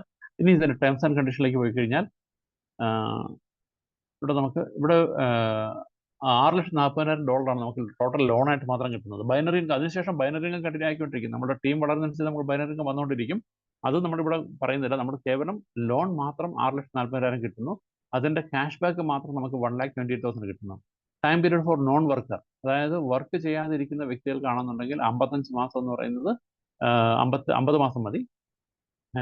ഫോർ വർക്കിംഗ് ലീഡർ ആണെന്നുണ്ടെങ്കിൽ ലെസ് ദാൻ 12 മന്ത്, അതായത് 12 മാസം. നമ്മൾ മാക്സിമം പീരീഡ് ആണ്, ഒരു വർഷം കൊണ്ട് എടുക്കുക എന്നുള്ള രീതിയിലാണ് നമ്മൾ പറയുന്നത്. ഇനി ആരെങ്കിലും അങ്ങനെ ചെയ്തവരുണ്ടോ? തീർച്ചയായിട്ടും കമ്പനിയിൽ ആദ്യത്തെ first person mister Ravi Reddy from Chennai. അദ്ദേഹം ഏപ്രിൽ 4-ാം തീയതിയാണ് ലോൺ പ്രോഗ്രാം തന്നെ ആരംഭിക്കുന്നത്. അപ്പോൾ തൊട്ട് കഴിഞ്ഞ മാസം പുള്ളി, അതായത് 73 ദിവസം കൊണ്ട് പുള്ളി ഈ പറയുന്ന 11 ലോൺ കംപ്ലീറ്റ്, അതായത് ഫസ്റ്റ് ലോൺ തൊട്ട് 11 ലോൺ വരെ പുള്ളി ഈ പറയുന്ന 73 ദിവസം കംപ്ലീറ്റ് ചെയ്തു. ഈ മാസം പുള്ളി 12ാമത്തെ ലോണിലേക്ക് കിടക്കും. എൻ്റെ അപ്ലൈനായിട്ടുള്ള ഹൈദരാബാദിൽ നിന്നുള്ള എൻ്റെ ഫ്രണ്ട്, അദ്ദേഹം 11 ലോൺ കഴിഞ്ഞ മാസമല്ല, ഈ മാസം ആദ്യമേ അച്ചീവ് ചെയ്തു. ഞാൻ ഇതുവരെ കഴിഞ്ഞ മാസം വരെ എൻ്റെത് 9 ലോണാണ് ഞാൻ അച്ചീവ് ചെയ്തത്. ഇപ്പോൾ നാളെയോ മറ്റന്നാളോ അല്ല 13-ാം തീയതി എൻ്റെ 10ാമത്തെ ലോണിലേക്ക് ഞാൻ കിടക്കുന്നതായിരിക്കും. 10ാമത്തെ ലോൺ എന്ന് പറയുമ്പോഴത്തേക്ക് ഇവിടെ ഫിഗർ ഒന്ന് പറഞ്ഞുതരാം. 10ാമത്തെ ലോൺ എന്ന് പറയുമ്പോഴത്തേക്ക് നമുക്ക് കിട്ടുന്നത് $5000 അതുവരെ വന്ന് എല്ലാം കൂടെ ചേർക്കുക, എല്ലാം തിരിച്ചടച്ചതാണല്ലോ, എല്ലാം ചേർക്കുകയാണെങ്കിൽ വീണ്ടും $5000. അപ്പോൾ ഞാൻ ഇതുവരെ ആൾറെഡി $5000 നേടിക്കഴിഞ്ഞു. 9ാമത്തെ ലോൺ എടുക്കുമ്പോഴത്തേക്കും അടുത്തത് ഒരു ലോൺ മാത്രം $5000. ഇനി അതുകൂടാതെ അതിന്റെ കൂട്ടത്തിൽ നമുക്ക് ക്യാഷ് ബാക്ക് വരുന്നുണ്ട്. അതായത് 1000, 500, 250 എല്ലാം കൂടെ നമുക്ക് ക്യാഷ് ബാക്ക് വരും. അപ്പൊ ഇത്രയും എമൗണ്ട് നമുക്ക് നേടാനായിട്ട് ഞാൻ എടുത്ത പീരീഡ് എന്ന് പറയുന്നത് ഏകദേശം 63 ദിവസമാണ് കഴിഞ്ഞ ലോൺ. വീണ്ടും ഒരു മാസം 93 ദിവസം കൊണ്ടാണ് ഞാൻ ഈ പറയുന്ന ഇത്രയും ലോൺ ഞാൻ എടുത്തത്. അപ്പൊ എനിക്ക് സാധിച്ചെങ്കിൽ എൻ്റെ മാത്രം കഴിവുകൊണ്ടല്ല, കാരണം എൻ്റെ കൂടെ വന്ന ടീമുകളുടെ വർക്കിന്റെ അടിസ്ഥാനത്തിലാണ് എനിക്ക് കിട്ടിയത്. അപ്പൊ അതുകൊണ്ട് തന്നെ നമുക്ക് ഓരോരുത്തർക്കും അതിനൊരു സാധ്യതയുണ്ട്. എല്ലാവർക്കും ആ ലോൺ നേടാൻ സാധിക്കുമെന്നാണ് ഞാൻ വിശ്വസിക്കുന്നത്. അപ്പൊ അതുകൊണ്ട് നമുക്ക് എല്ലാവർക്കും നല്ല രീതിയിൽ വരുമാനം നേടാനായിട്ട് ഈ ഒരു ഓഫർ നമുക്ക് നല്ലതാണ്. ഇനി ഇവിടെ ഒരു സ്പെഷ്യൽ ഓഫർ കമ്പനി തന്നിട്ടുണ്ട്. അത് എല്ലാവരോടും ഞാൻ പറയുന്നതല്ല, പക്ഷേ ഇതൊരു സ്പെഷ്യൽ ടീം ആയതുകൊണ്ട് ഞാൻ അതിനുവേണ്ടി അവരോട് പറയുന്നു. കാരണം ഇത് കേൾക്കുമ്പോൾ എല്ലാവർക്കും അങ്ങോട്ട് ഇതാൻ പറ്റില്ല. കാരണം വെച്ചാൽ ആദ്യത്തെ 20 പേര് 16 ലോൺ കംപ്ലീറ്റ് ചെയ്യുന്നോ അവർക്ക് കമ്പനി ബോർഡ് ഓഫ് ഡയറക്ടർ സ്ഥാനം കൊടുക്കാന്ന് പറയുന്നുണ്ട്. ബോർഡ് ഓഫ് ഡയറക്ടർ സ്ഥാനം അത് ഞാൻ കണക്കാക്കുന്നില്ല. പക്ഷെ ഞാൻ പറയുന്നത് കമ്പനി പറയുന്ന 20% ഓഫ് ദ ഷെയർ ഹോൾഡർ, അതായത് നമ്മുടെ പ്രോജക്റ്റ് ഇതിൽ നിന്ന് കിട്ടുന്ന ലാഭത്തിന്റെ 20% ഈ 20 പേർക്കായിട്ട് കമ്പനി ഡിസ്ട്രിബ്യൂട്ട് ചെയ്യും. അതായത് കമ്പനിയുടെ ലാഭത്തിന്റെ 1% നമുക്ക് ലൈഫ് ടൈം കിട്ടാനായിട്ടുള്ള ഒരു സാധ്യത അവിടെ ഉണ്ട്. അതുകൂടാതെ നമുക്ക് റോയൽറ്റി ആയിട്ട് 2% അപ്പൊ സ്വാഭാവികമായിട്ട് നമുക്കൊരു ചോദ്യം വരും. ഇപ്പൊ ആൾറെഡി 12 ലോണും 11 ലോണും 10 ലോണും എടുത്തവർ ഒത്തിരി പേരുള്ളപ്പോഴത്തേക്ക് നമ്മൾ ഇപ്പൊ തുടങ്ങിക്കഴിഞ്ഞാൽ നമുക്ക് എങ്ങനെ നേടാം? കഴിഞ്ഞ ദിവസം ഒരു വ്യക്തി, കോയമ്പത്തൂരിൽ നിന്നൊരു വ്യക്തി, പുള്ളി ജോയിൻ ചെയ്ത ഒരു മാസത്തിനകം തന്നെ പുള്ളി 9 ലോൺ കംപ്ലീറ്റ്, ഒരു മാസം കൊണ്ട് 9 ലോൺ കംപ്ലീറ്റ് ചെയ്ത ആൾക്കാരുണ്ട്. അപ്പൊ തീർച്ചയായിട്ടും നമ്മൾ അല്പം ഫാസ്റ്റ് ആയിട്ട് വർക്ക് ചെയ്യാം. ഇതുവരെ വർക്ക് ചെയ്തവർക്കെല്ലാം എന്താ പറയുക, അവർ പുതിയതായിട്ട് ഇത് ക്രിയേറ്റ് ചെയ്ത് കൊണ്ടുവരികയായിരുന്നു. കാരണം വെച്ചാൽ ഇതൊരു പുതിയ പ്രോജക്റ്റ് ആണ്. അപ്പം ഇതിനെക്കുറിച്ചുള്ള എന്താ പറയണ്ടേ, വിശ്വാസക്കുറവ് ഒരുപക്ഷെ എല്ലാവർക്കും ഉണ്ടായിരിക്കും. അപ്പൊ അത് അങ്ങനെ ഒരു സിറ്റുവേഷനിൽ നിന്നാണ് ഇത്രയും പേരും ഈ ഒരു ലെവലിലേക്ക് എത്തിയത്. പക്ഷെ ഇപ്പോൾ ആൾറെഡി നേടിയവർ ഒത്തിരി പേരുണ്ട്. അപ്പോൾ അതുകൊണ്ട് തന്നെ നമുക്ക് പെട്ടെന്ന് ചെയ്യാൻ സാധിക്കും. അങ്ങനെയാണെന്നുണ്ടെങ്കിൽ ഈ ഒരു ലെവലിലേക്ക് നമ്മൾ പെട്ടെന്ന് എത്തുകയാണെന്നുണ്ടെങ്കിൽ അല്പം ഹാർഡ് വർക്ക് ചെയ്ത് കഴിഞ്ഞാൽ നമുക്ക് ഈ 16 ലോൺ തിരിച്ചടയ്ക്കാനായിട്ട് അധികം സമയം എടുക്കില്ല. നമ്മൾ വേറെ ആരെയും നോക്കണ്ട. നമ്മളുടെ ഇത് നമ്മൾ പെട്ടെന്ന് ചെയ്ത് പോയി കഴിഞ്ഞാൽ നമുക്ക് ഈ 16 ലോൺ പെട്ടെന്ന് കംപ്ലീറ്റ് ചെയ്യുകയാണെങ്കിൽ, ആദ്യത്തെ 20 പേരിൽ നമ്മൾ വരികയാണെങ്കിൽ നമുക്ക് ഈ പറയുന്ന $6,40,000 നമ്മൾ നേടുന്നതോടൊപ്പം തന്നെ നമുക്ക് ഈ പറയുന്ന 2500 പെർ മന്ത് നേടാനും അതുപോലെ തന്നെ കമ്പനിയുടെ 20% ഷെയർ ഹോൾഡർ ആയിട്ട് മാറാനും നമുക്കത് സപ്പോർട്ട് ചെയ്യും. അപ്പൊ അത് ആരെങ്കിലും അതിന് തയ്യാറാണെങ്കിൽ you can work on it. Okay, അതിന് സെപ്പറേറ്റ് ആയിട്ട് എന്തെങ്കിലും നിങ്ങൾക്ക് സപ്പോർട്ട് വേണമെന്നുണ്ടെങ്കിൽ ഞാൻ തരാൻ തയ്യാറാണ്. കാരണം എന്ന് വെച്ചാൽ ഓരോരുത്തർക്കും ഓരോ രീതിയാണ്. അപ്പം നിങ്ങൾക്ക് സപ്പോർട്ട് ചെയ്യാനായിട്ട് ഞാൻ തയ്യാറാണ്. നിങ്ങളുടെ ലീഡർ തയ്യാറായിരിക്കും. അപ്പോൾ തീർച്ചയായിട്ടും ആരെങ്കിലും അതിനു വേണ്ടിയിട്ട് വർക്ക് ചെയ്യുന്നുണ്ടെങ്കിൽ നമുക്കതിൽ എന്താ പറയണ്ടേ, ഒരു പിടുത്തം പിടിക്കാം. ഞാൻ പറഞ്ഞതെന്ന് വെച്ചാൽ നമുക്ക് അല്പം സീരിയസ് ആയിട്ട് വർക്ക് ചെയ്ത് നടക്കുന്നതായിരിക്കണം. ഓക്കെ, ഇനി മിനിമം വിഡ്രോവൽ. ഇപ്പൊ വിഡ്രോ എന്ന് പറയുന്നത് നമുക്ക് $5 അല്ലെങ്കിൽ മൾട്ടിപ്പിൾ ഓഫ് $5. നമുക്ക് $10 ജോയിനിങ്, അതുകൊണ്ട് തന്നെ $5 നമുക്ക് വിഡ്രോ തന്നിട്ടുണ്ട്. $5 മൾട്ടിപ്പിൾസ് ഓഫ് 5 ആണ് നമുക്ക് വിഡ്രോ ചെയ്യാൻ പറ്റുന്നത്. അതായത് 5, 10, 15, 20, 25. ഇത് നമുക്ക് എത്ര പ്രാവശ്യം വേണമെങ്കിലും വിഡ്രോ ചെയ്യും. ഒരു ദിവസം നമുക്ക് ഒരു പ്രാവശ്യം അല്ല 50 പ്രാവശ്യം വിഡ്രോ ചെയ്താലും കുഴപ്പമില്ല. നമുക്ക് ഓൺ ദ സ്പോട്ട് നമ്മൾ വിഡ്രോ ചെയ്യുന്ന അതേ സെക്കൻഡ് നമ്മുടെ വാലറ്റിലേക്ക്, നമ്മുടെ ട്രസ്റ്റ് വാലറ്റിലേക്ക് നമ്മുടെ GIT കോയിൻ വന്നിട്ടുണ്ടാവും. GIT കോയിനെ നമ്മൾ ഉടനെ എൻകാഷ് ചെയ്യാൻ ആഗ്രഹിക്കുകയാണെങ്കിൽ പാൻകേക്ക് സ്വാപ്പിൽ പോകുക, അവിടെ തന്നെ സ്വാപ്പ് ചെയ്യുക, ഡോളറായിട്ട് നമ്മുടെ വരും. ഡോളർ നമുക്ക് വിൽക്കുന്നതിന് നമുക്ക് യാതൊരു ബുദ്ധിമുട്ടില്ല. അങ്ങനെ നമുക്ക് ചെയ്യാം. ഇനി നമ്മൾ വിഡ്രോ ചെയ്യുകയാണെങ്കിൽ നമുക്ക് 10% ഡിഡക്ഷൻ ഉണ്ടാവും. അതായത് നമ്മൾ ഓരോ പ്രാവശ്യം വിഡ്രോ ചെയ്യുമ്പോഴും നമുക്ക് 10% ഡിഡക്ഷൻ ഉണ്ടാവും. ഈ ഡിഡക്ഷൻ ഒഴിവാക്കാനായിട്ട് ആഗ്രഹിക്കുന്നവർക്ക് എന്താ ചെയ്യേണ്ടതെന്ന് വെച്ചാൽ നമുക്കത് ആക്ടിവേഷൻ വാലറ്റ് മാറ്റിക്കൊണ്ട് പുതിയ ജോയിനിങ്ങിന് അത് ഉപയോഗിക്കാം. അങ്ങനെ ചെയ്ത് കഴിഞ്ഞാൽ നമുക്ക് ഈ 10% ഡിഡക്ഷൻ നമുക്ക് സേവ് ചെയ്യുന്നതാണ്. ഇനി ഒരു കാര്യം മാത്രം എപ്പോഴും ശ്രദ്ധിക്കാനുള്ളത്, നമ്മളുടെ റീടോപ്പ് കാര്യം നമ്മൾ മറക്കാതിരിക്കുക. കാരണം വെച്ചാൽ 2x ആയി കഴിയുമ്പോഴത്തേക്ക് നമുക്ക് വരുമാനം നിലയ്ക്കും. ആ നിലച്ചു കഴിഞ്ഞാൽ പിന്നീട് നമ്മൾ റീടോപ്പ് ചെയ്യുന്നവരുള്ള വരുമാനം നമുക്ക് ലാപ്സ് ആവും. അപ്പോൾ അത് വരാതിരിക്കാനായിട്ട് നമ്മളുടെ എമൗണ്ട് ആ ലിമിറ്റ് കഴിയുന്നതിന് തൊട്ട് മുമ്പായിട്ട് താഴെ കമ്പനി അതിന്റെ ടൈം ഇത് കൊടുത്തിട്ടുണ്ട്. നമുക്ക് ഇനി എത്ര നേടാനുണ്ടെന്നുള്ളത് അവിടെ കൊടുത്തിട്ടുണ്ട്. അപ്പോൾ അതിന് മുമ്പായിട്ട്, അത് തീരുന്നതിന് മുമ്പായിട്ട് നമ്മൾ റീടോപ്പ് ചെയ്ത് കഴിഞ്ഞാൽ നമുക്ക് 2x 3x നമുക്ക് നേടാൻ സാധിക്കും. അങ്ങനെ നമുക്ക് കണ്ടിന്യൂസ് ആയിട്ട് വരുമാനം നേടാനായിട്ട് സാധിക്കും. ഓക്കെ, ഇത്രയാണ് എനിക്ക് പറയാനുള്ളത്. അപ്പോൾ ഇനി ഒരു കാര്യം കൂടി ഇവിടെ ഫൈനലായിട്ട് ഞാൻ ഇവരോട് പറയട്ടെ. അതായത് എല്ലാവരുടെയും ഒരു ചോദ്യം, എല്ലാവരുടെ മനസ്സിലുള്ള ചോദ്യമാണ്. കാരണം പുതിയതായിട്ട് കേൾക്കുന്ന എല്ലാവരുടെ മനസ്സിലൊരു ചോദ്യമാണ്, ഈ കമ്പനി എത്ര നാളുണ്ടാവും, അല്ലേ? എത്ര നാൾ നമ്മൾ ഇതുവരെ ഒത്തിരി കമ്പനികളിൽ നമ്മൾ വർക്ക് ചെയ്തിട്ട് നല്ല രീതിയിൽ ഒരു വർക്ക് ചെയ്ത് കഴിയുമ്പോഴത്തേക്കാണ് കമ്പനി ഒരു സുപ്രഭാതത്തിൽ ഇല്ലാതാകുന്നത്. അപ്പോൾ ഈ കമ്പനി എത്ര നാൾ നിലനിൽക്കും എന്നൊരു ചോദ്യം നമ്മുടെ മനസ്സിൽ വരും. അതിന് ഞാനൊരു, കാരണം ഇത് മാർക്കറ്റ് സ്ഥിരമായിട്ട് വരുന്ന ചോദ്യമാണ്. അതുകൊണ്ടാണ് ഞാനത് ഇപ്പോൾ പറയുന്നത്. ഇവിടെ നമ്മൾ ഒന്ന് അനലൈസ് ചെയ്ത് കഴിഞ്ഞാൽ, ഇങ്ങനെ നിന്ന് പോകുന്ന കമ്പനികളെ കുറിച്ച് നോക്കിക്കഴിഞ്ഞാൽ രണ്ട് കാറ്റഗറിയാണ് ഞാൻ പ്രധാനമായിട്ട് പറയുന്നത്. ഒരു കാറ്റഗറി എന്ന് പറയുന്നത് അവർ ജെന്യൂനായിട്ട് നമുക്ക് വരുമാനം തരാൻ ആഗ്രഹിക്കുന്ന കമ്പനി ഉണ്ടാവും. പക്ഷെ അവർ വെച്ചിരിക്കുന്ന കമ്മിറ്റ്മെന്റ് ഓവർ കമ്മിറ്റ്മെന്റ് ആയതുകൊണ്ട് തന്നെ അവർക്ക് കൊടുക്കാൻ പറ്റുന്നുണ്ട്. ഫോർ എക്സാമ്പിൾ 1% 2% ഡെയിലി തരാമെന്ന് പറഞ്ഞിട്ട് അവർ ട്രേഡിങ്ങിലോ മറ്റ് റിയൽ എസ്റ്റേറ്റ് അതുപോലുള്ള മറ്റു കാര്യങ്ങളിലൊക്കെ വർക്ക് ചെയ്തിട്ട് നമുക്ക് തരാമെന്ന് പറയും. ആദ്യകാലങ്ങളിലൊക്കെ അവർക്ക് കൊടുക്കാൻ സാധിക്കും. കാരണം അവർ ഇതുവരെയുള്ള എക്സ്പീരിയൻസ് വെച്ചിട്ട് അവർക്ക് ഒരു 2 കോടി 3 കോടി 5 കോടി 10 കോടി വരെയുള്ള വരുമാനം അവർക്ക് കൊടുക്കാൻ സാധിക്കും. പക്ഷെ അത് എമൗണ്ട് കൂടി കഴിയുമ്പോഴത്തേക്ക് ലാർജ് വോളിയത്തിൽ ഇത്രയും പ്രോഫിറ്റ് എടുക്കാൻ അവർക്ക് സാധിക്കാതെ വരികയാണെങ്കിൽ അവർക്ക് ഈ പറയുന്ന എമൗണ്ട് കൊടുക്കാൻ പറ്റില്ല. അപ്പോൾ ജെന്യൂൻലി ആഗ്രഹിക്കുന്ന കമ്പനികൾക്ക് പോലും കൊടുക്കാൻ പറ്റുന്ന സാഹചര്യം വരുമ്പോഴത്തേക്ക് അവർ സ്വാഭാവികമായിട്ടും അവർ നിർത്തിപ്പോകുന്ന ഒരു സാഹചര്യം നമുക്ക് കണ്ടിട്ടുണ്ട്. അത് ജെന്യൂൻ കമ്പനികൾ, അത് വളരെ ചെറിയ പെർസെൻറ്റേജ് മാത്രമേ ഉള്ളെങ്കിൽ പോലും അങ്ങനെയുള്ള കമ്പനികളും ഉണ്ടായിരുന്നു. ഇനി മറ്റു ചില കമ്പനികളുണ്ട്, അവരുടെ ലക്ഷ്യം തന്നെ നമ്മളുടെ കയ്യിലിരിക്കുന്ന പൈസ അവർ മേടിച്ചുകൊണ്ട് മുങ്ങുക എന്നുള്ള ലക്ഷ്യത്തിൽ തന്നെ വരുന്ന കമ്പനികൾ നിരവധിയാണ്. അങ്ങനെ കമ്പനികൾ അവർ നമുക്ക് തരുന്ന ഓഫർ 1% 2% അപ് ടു 5% ഒക്കെ ഓഫർ തന്ന കമ്പനികൾ. അപ്പോൾ നമ്മുടെ കയ്യിലുള്ള പൈസ മൊത്തം നമ്മൾ ഇടുന്നു, അല്ലെങ്കിൽ നമ്മളൊരു ആദ്യം ട്രയലിനായിട്ട് നമ്മൾ കുറച്ച് എമൗണ്ട് ഇടുന്നു. ആ ഇടുന്ന എമൗണ്ട് കറക്റ്റായിട്ട് നമുക്ക് കിട്ടി, നമ്മൾ വളരെ ഹാപ്പിയായി. നമ്മൾ എന്ത് ചെയ്യുന്നു, നമ്മളുടെ കൂട്ടുകാരോടും എല്ലാം പറഞ്ഞിട്ട് അവരെ കൊണ്ടൊക്കെ നമ്മൾ എമൗണ്ട് ഇടിപ്പിക്കുന്നു. നമ്മളുടെയും വീട്ടിലുള്ള സ്വർണ്ണവും എല്ലാം പണയം വെച്ചുകൊണ്ട് നമ്മൾ വീണ്ടും ഡെപ്പോസിറ്റ് ചെയ്യുന്നു. ഒരു സുപ്രഭാതത്തിൽ കമ്പനി ഇല്ലാതാകുന്നു, നമ്മളുടെ എമൗണ്ട് മൊത്തം പോകും. ഇതാണ് നമ്മൾ ഇതുവരെ കണ്ടിരിക്കുന്ന ഒത്തിരി കേസ്. ഈ രണ്ടും നമ്മുടെ കമ്പനിയായിട്ട് ഒന്ന് താരതമ്യം ചെയ്ത് നോക്കിക്കഴിഞ്ഞാൽ, ഇവിടെ നമ്മുടെ കമ്പനി ഒരിക്കലും നമ്മളോട് പറയുന്നില്ല നിങ്ങൾക്ക് 1% 2% നമുക്ക് തരാമെന്ന് കമ്പനി പറയുന്നത്. കമ്പനി പറയുന്നത് നമുക്ക് നമ്മുടെ ഗ്ലോബൽ ഇൻകം എന്ന് പറയുന്നത് കമ്പനിയിൽ വരുന്ന ബിസിനസിന്റെ 25% ആണ് കമ്പനി തരാൻ പോകുന്നത്.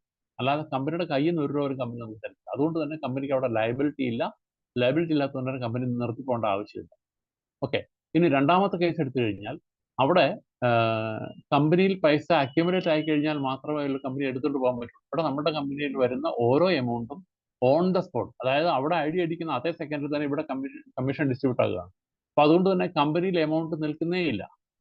കമ്പനിയിൽ 10% നിൽക്കുന്നത് ലോൺ വേണ്ടിയാണ്. ആരെങ്കിലും 10 പേരെ കൊണ്ടുവന്ന് ലോൺ എലിജിബിൾ ആയി കഴിയുമ്പോഴത്തേക്ക് ആ 10% കമ്പനി അവിടെ തിരിച്ചു കൊടുക്കും. അപ്പോൾ അതുകൊണ്ട് തന്നെ ഇവിടെ ലോൺ എലിജിബിൾ ആകാനായിട്ടുള്ള സമയം വരെ മാത്രമാണ് ആ 10% കമ്പനി നിൽക്കുന്നത്. അത് കഴിഞ്ഞാൽ പിന്നെ കണ്ടിന്യൂസ് ആയിട്ട് ലോൺ റണ്ണിങ് ആയിക്കൊണ്ടേയിരിക്കും. അപ്പോൾ അതുകൊണ്ട് കമ്പനിയിൽ ഒരിക്കലും പൈസ നിൽക്കുന്നില്ല. അതുകൊണ്ട് തന്നെ കമ്പനി ഓടിപ്പോയി കഴിഞ്ഞാൽ കമ്പനിക്ക് അവിടെ ലാഭമില്ല. പിന്നെ കമ്പനിക്ക് എന്താണ് ലാഭം? കമ്പനിക്ക് ലാഭം നോക്കുമ്പോഴത്തേക്ക് ആദ്യമേ വിഡ്രോ ചെയ്യുമ്പോഴത്തേക്ക് 10% റിഡക്ഷൻ ഉണ്ടെന്ന് നമ്മൾ പറഞ്ഞു. ആ 10% എന്ന് പറയുന്നത് കമ്പനിയുടെ പ്രോഫിറ്റ് ആയിട്ട് കണക്കാക്കാം. ഇനി അതുകൂടാതെ കമ്പനിയുടെ പ്രധാന ലക്ഷ്യം എന്ന് പറയുന്നത് നമ്മൾ ആദ്യം പറഞ്ഞതാണ്, അതായത് കമ്മ്യൂണിറ്റി ബിൽഡ് ചെയ്യാൻ വേണ്ടിയിട്ടാണ് കമ്പനി വന്നിരിക്കുന്നത്. എന്തിനാണ് കമ്മ്യൂണിറ്റി ബിൽഡ് ചെയ്യുന്നത്? അവരുടെ കോയിന്റെ വാല്യൂ കൂട്ടാൻ വേണ്ടിയിട്ട്. ഇവിടെ 25,000 കോയിനേ ഉള്ളെങ്കിലും ഒരു കോയിൻ പോലും കമ്പനി നമുക്ക് ഫ്രീ ആയിട്ടോ അല്ലെന്നുണ്ടെങ്കിൽ എയർ ഡ്രോപ്പ് ആയിട്ടോ അല്ലെങ്കിൽ മറ്റു രീതിയിൽ തരുന്നില്ല. നമ്മളോട് സ്റ്റേക്ക് ചെയ്യാൻ പറയുന്നത്, നമ്മൾ പർച്ചേസ് ചെയ്യാൻ പറയുന്നില്ല. അപ്പോൾ ഈ കോയിൻ മൊത്തം കമ്പനിയുടെ സ്വന്തമാണ്. നമുക്ക് വേണേൽ വാങ്ങാം, അത് നമ്മുടെ ഇഷ്ടം. പക്ഷെ നമുക്ക് അപ്പോൾ ഈ കോയിന്റെ കമ്പനിയുടെ സ്വന്തമാകുമ്പോഴത്തേക്ക് ആ കോയിന്റെ വാല്യൂ കൂടുമ്പോഴത്തേക്ക് ഇത് മൊത്തം കമ്പനിയുടെ ലാഭമായിട്ട് വരും. അപ്പോൾ കൂടുതൽ ആൾക്കാർ ഇതിലേക്ക് വരുമ്പോഴത്തേക്ക് കോയിന്റെ വാല്യൂ കൂടുന്നു, അത് കമ്പനിയുടെ പ്രോഫിറ്റ് ആയിട്ട് വരും. അതാണ് കമ്പനിയുടെ പ്രധാന ലക്ഷ്യം. ഇനി അതുകൂടാതെ നമ്മുടെ കമ്മ്യൂണിറ്റിയെ ബിൽഡ് ചെയ്തുകൊണ്ട് കമ്പനി മറ്റു പല കാര്യങ്ങളും ചെയ്യാൻ പ്ലാൻ ചെയ്യുന്നുണ്ട്. അതിലൊന്നാണ് ഡെക്സ്. ഡെക്സ് എന്ന് പറയുമ്പോഴത്തേക്ക് ഇപ്പോൾ പാൻകേക്ക് സ്വാപ്പിലാണ് നമ്മൾ സ്വാപ്പ് ചെയ്യുന്നതെങ്കിൽ അവിടെ ഓരോ ട്രാൻസാക്ഷനും വരുന്ന ചാർജസ് പോകുന്നത് ആർക്കാണ്? പാൻകേക്ക് കമ്പനിക്കാണ്. നമ്മുടെ കമ്പനി വന്നു കഴിയുമ്പോഴത്തേക്ക്, നമ്മുടെ കമ്പനിയുടെ ഡെക്സ് വന്നു കഴിയുമ്പോഴത്തേക്ക് അവിടെ ഓരോ ട്രാൻസാക്ഷനും നമുക്ക് ചാർജസ് കുറഞ്ഞിരിക്കും. നമ്മുടെ ഓൺ കമ്പനി ആയതുകൊണ്ട് ചാർജസ് കുറവ് വരുള്ളൂ. കുറഞ്ഞ ചാർജിൽ തന്നെ കമ്പനിക്ക് 2 രൂപ 3 രൂപയാണെങ്കിൽ ഒരു ട്രാൻസാക്ഷനിൽ കമ്പനിയുടെ ചാർജസ് ആയിട്ട് കമ്പനി എടുക്കുന്നതെങ്കിൽ പോലും ഓരോ ട്രാൻസാക്ഷനിലും 2 രൂപ 3 രൂപ കമ്പനിക്ക് ലാഭമായിട്ട്. അപ്പോൾ ഇവിടെ ലക്ഷക്കണക്കിന് ട്രാൻസാക്ഷൻസ് ആണ് ഒരു ദിവസം നടക്കാൻ പോകുന്നത്. അപ്പോൾ നടക്കുമ്പോഴത്തേക്ക് കമ്പനിക്ക് ലക്ഷക്കണക്കിന് രൂപ ഓരോ ദിവസം കമ്പനിക്ക് ലാഭം. ഇനി കുറച്ച് കഴിയുമ്പോഴത്തേക്ക് ഈ ലക്ഷം എന്നുള്ള 10 lakhs 20 lakhs 30 lakhs 40 lakhs കോടിയൊക്കെ ആയിട്ട് വരുമ്പോഴത്തേക്ക് അത്രയും ബെനിഫിറ്റ് കമ്പനിക്ക് ഡെക്സിൽ നിന്ന് കിട്ടാൻ പോകും. അതുകൂടാതെ മറ്റൊരു പ്രധാന ഇതെന്ന് പറയുന്നത് കമ്പനിയുടെ ഓൺലൈൻ യൂട്ടിലിറ്റി പോർട്ടലാണ്. യൂട്ടിലിറ്റി പോർട്ടൽ വന്നു കഴിയുമ്പോഴത്തേക്ക് അവിടെ നമുക്ക് എല്ലാവർക്കും അറിയാം, ഈ ഓൺലൈൻ പോർട്ടലിൽ പർച്ചേസ് ചെയ്യുമ്പോഴത്തേക്ക് നമുക്ക് ഒരു 30% എങ്കിലും, ഇത്രയും കമ്മ്യൂണിറ്റി ഉള്ളതുകൊണ്ട് 30% എങ്കിലും കമ്പനിക്ക് ലാഭം ഉണ്ടാവും. ആ 30%-ൽ കമ്പനി നമുക്ക് തരുന്ന, നമ്മളുടെ പാക്കേജ് പർച്ചേസ് ചെയ്യാനായിട്ട് കമ്പനി 10% മാറ്റിയാൽ പോലും 20%ഓളം കമ്പനിക്ക് എല്ലാ പർച്ചേസിനും കമ്പനിക്ക് പ്രോഫിറ്റ്. അപ്പോൾ 20% പ്രോഫിറ്റിൽ കമ്പനി നമുക്ക് എന്താ പറയണ്ടേ റീപർച്ചേസ് ഇൻകം കമ്പനി നമുക്ക് തരാമെന്ന് പറയുന്നു. അതൊരു 10% മാറ്റി വെച്ചാൽ അല്ലെങ്കിൽ 15% റീപർച്ചേസ് ഇൻകം മാറ്റി വെച്ചാൽ പോലും ഓരോ പർച്ചേസിനും 5% കമ്പനിക്ക് പ്രോഫിറ്റ് ഉണ്ട്. അങ്ങനെ കമ്പനിക്ക് നിരവധിയായ ലാഭം യൂട്ടിലിറ്റി പോർട്ടലിലൂടെ മാത്രം നേടാൻ സാധിക്കും. അതാണ് യൂട്ടിലിറ്റി പോർട്ടലിന്റെ ബെനിഫിറ്റ്. അപ്പോൾ ഇത് കമ്പനിയുടെ മൂന്നാമത്തെ ബെനിഫിറ്റ് ആണ്. ഇനി നാലാമത്തെ ബെനിഫിറ്റ് എന്ന് പറയുന്നത് എന്താണ്? കമ്പനിയുടെ ഗെയിമിംഗ് പോർട്ടൽ വരുന്നു. ഗെയിമിംഗ് പോർട്ടൽ 2025 ആദ്യകാലങ്ങളിൽ ഗെയിമിംഗ് സ്റ്റാർട്ടാവും. ഗെയിമിംഗ് സ്റ്റാർട്ടായി കഴിയുമ്പോഴത്തേക്ക് ഗെയിം കളിക്കുന്നത് നല്ലതാണോ ചീത്തയാണോ എന്ന് നമുക്ക് അറിയേണ്ട ആവശ്യമില്ല. പക്ഷേ കുറച്ച് പേര് ഗെയിം കളിച്ചില്ലെങ്കിലും കുറേ അധികം പേര് ഗെയിം കളിക്കുന്നവരുണ്ട്. അവർ കളിക്കുമ്പോഴത്തേക്ക് ചിലർ നേടും, ചിലർ നഷ്ടപ്പെടും. അപ്പോൾ നേടിയാലും നഷ്ടപ്പെട്ടാലും അതിന്റെ യൂസേജ് ഫീസ് അല്ലെങ്കിൽ ചാർജസ് അവർ കൊടുത്തേ പറ്റും. അവർ കൊടുക്കുന്ന ഓരോ യൂസേജ് ഫീസും കമ്പനിയുടെ പ്രോഫിറ്റാണ്. അതേപോലെ തന്നെയാണ് ട്രേഡിംഗ് പ്ലാറ്റ്ഫോം എന്ന് പറയുന്നത്. അങ്ങനെ ഇപ്പൊ നിരവധി കമ്മ്യൂണിറ്റി ഉണ്ടെങ്കിൽ ആ കമ്മ്യൂണിറ്റിയുടെ കമ്പനിക്ക് നിരവധിയായ രീതിയിൽ വരുമാനം നേടാൻ സാധിക്കുന്നതുകൊണ്ടാണ് കമ്പനി ഈ പാക്കേജ് അല്ലെങ്കിൽ ഈ ഒരു ബിസിനസ് കമ്പനി നമുക്ക് വിതൗട്ട് എനി പ്രോഫിറ്റ് കമ്പനി നമുക്ക് വേണ്ടിയിട്ട് വർക്ക് ചെയ്യും. നമുക്കൊരു പ്ലാറ്റ്ഫോം തന്നിരിക്കാം. അപ്പൊ അതാണ് ഇതിനെക്കുറിച്ച് എനിക്ക് പറയാനുള്ളത്. ഇനി ഇത്രയാണ് എൻ്റെ പ്രസന്റേഷൻ എനിക്ക് പറയാനുള്ളത്. മറ്റെന്തെങ്കിലും കാര്യങ്ങളുണ്ടെങ്കിൽ നമുക്ക് ഫർദർ ഡിസ്കഷൻ ചെയ്യാം. യെസ് വർഗീസ് സാറേ. സാറേ